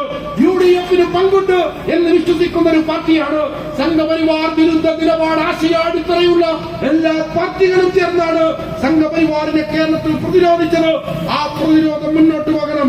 പക്ഷേ അത് മുന്നോട്ട് പോകണമെങ്കിൽ അതിനെ ഉള്ളിൽ നിന്ന് തകർക്കുന്ന, അതിൽ വിശ്വാസവഞ്ചന നടത്തുന്ന ഒറ്റുകാരെ നമ്മൾ തിരിച്ചറിയണം. അവരെ തിരുത്തണം. അവരെ ചരിത്രത്തിന്റെ ചവറ്റുകൊട്ടയിലേക്ക് വലിച്ചെറിയണം. ആ രാഷ്ട്രീയമായ ഇച്ഛാശക്തി പ്രകടിപ്പിക്കാൻ പ്രബുദ്ധ കേരളം മുന്നോട്ട് വരണം. ഇടതുപക്ഷ രാഷ്ട്രീയ അടിത്തറയുള്ള കേരളത്തെ സംഘപരിവാറിന്റെ കേന്ദ്രമാക്കി മാറ്റുന്നതിന് ഇടതുപക്ഷ പ്രവർത്തകരും ജാഗ്രത കാണിക്കണം എന്നാണ് ഞങ്ങൾക്ക് ആവശ്യപ്പെടാറുള്ളത്. ഈ പോരാട്ടത്തെ മുന്നോട്ട് കൊണ്ടുപോകുന്നതിൽ അതിരാഷ്ട്രീയമായ കടമ, ചരിത്രപരമായ കടമ വെൽഫെയർ പാർട്ടി നിർവഹിക്കുക തന്നെ ചെയ്യും എന്ന് പറഞ്ഞുകൊണ്ട് ഞാൻ ഈ സമ്മേളനം ഉദ്ഘാടനം ചെയ്യുന്നു. അഭിവാദ്യങ്ങൾ. നന്ദി, നമസ്കാരം.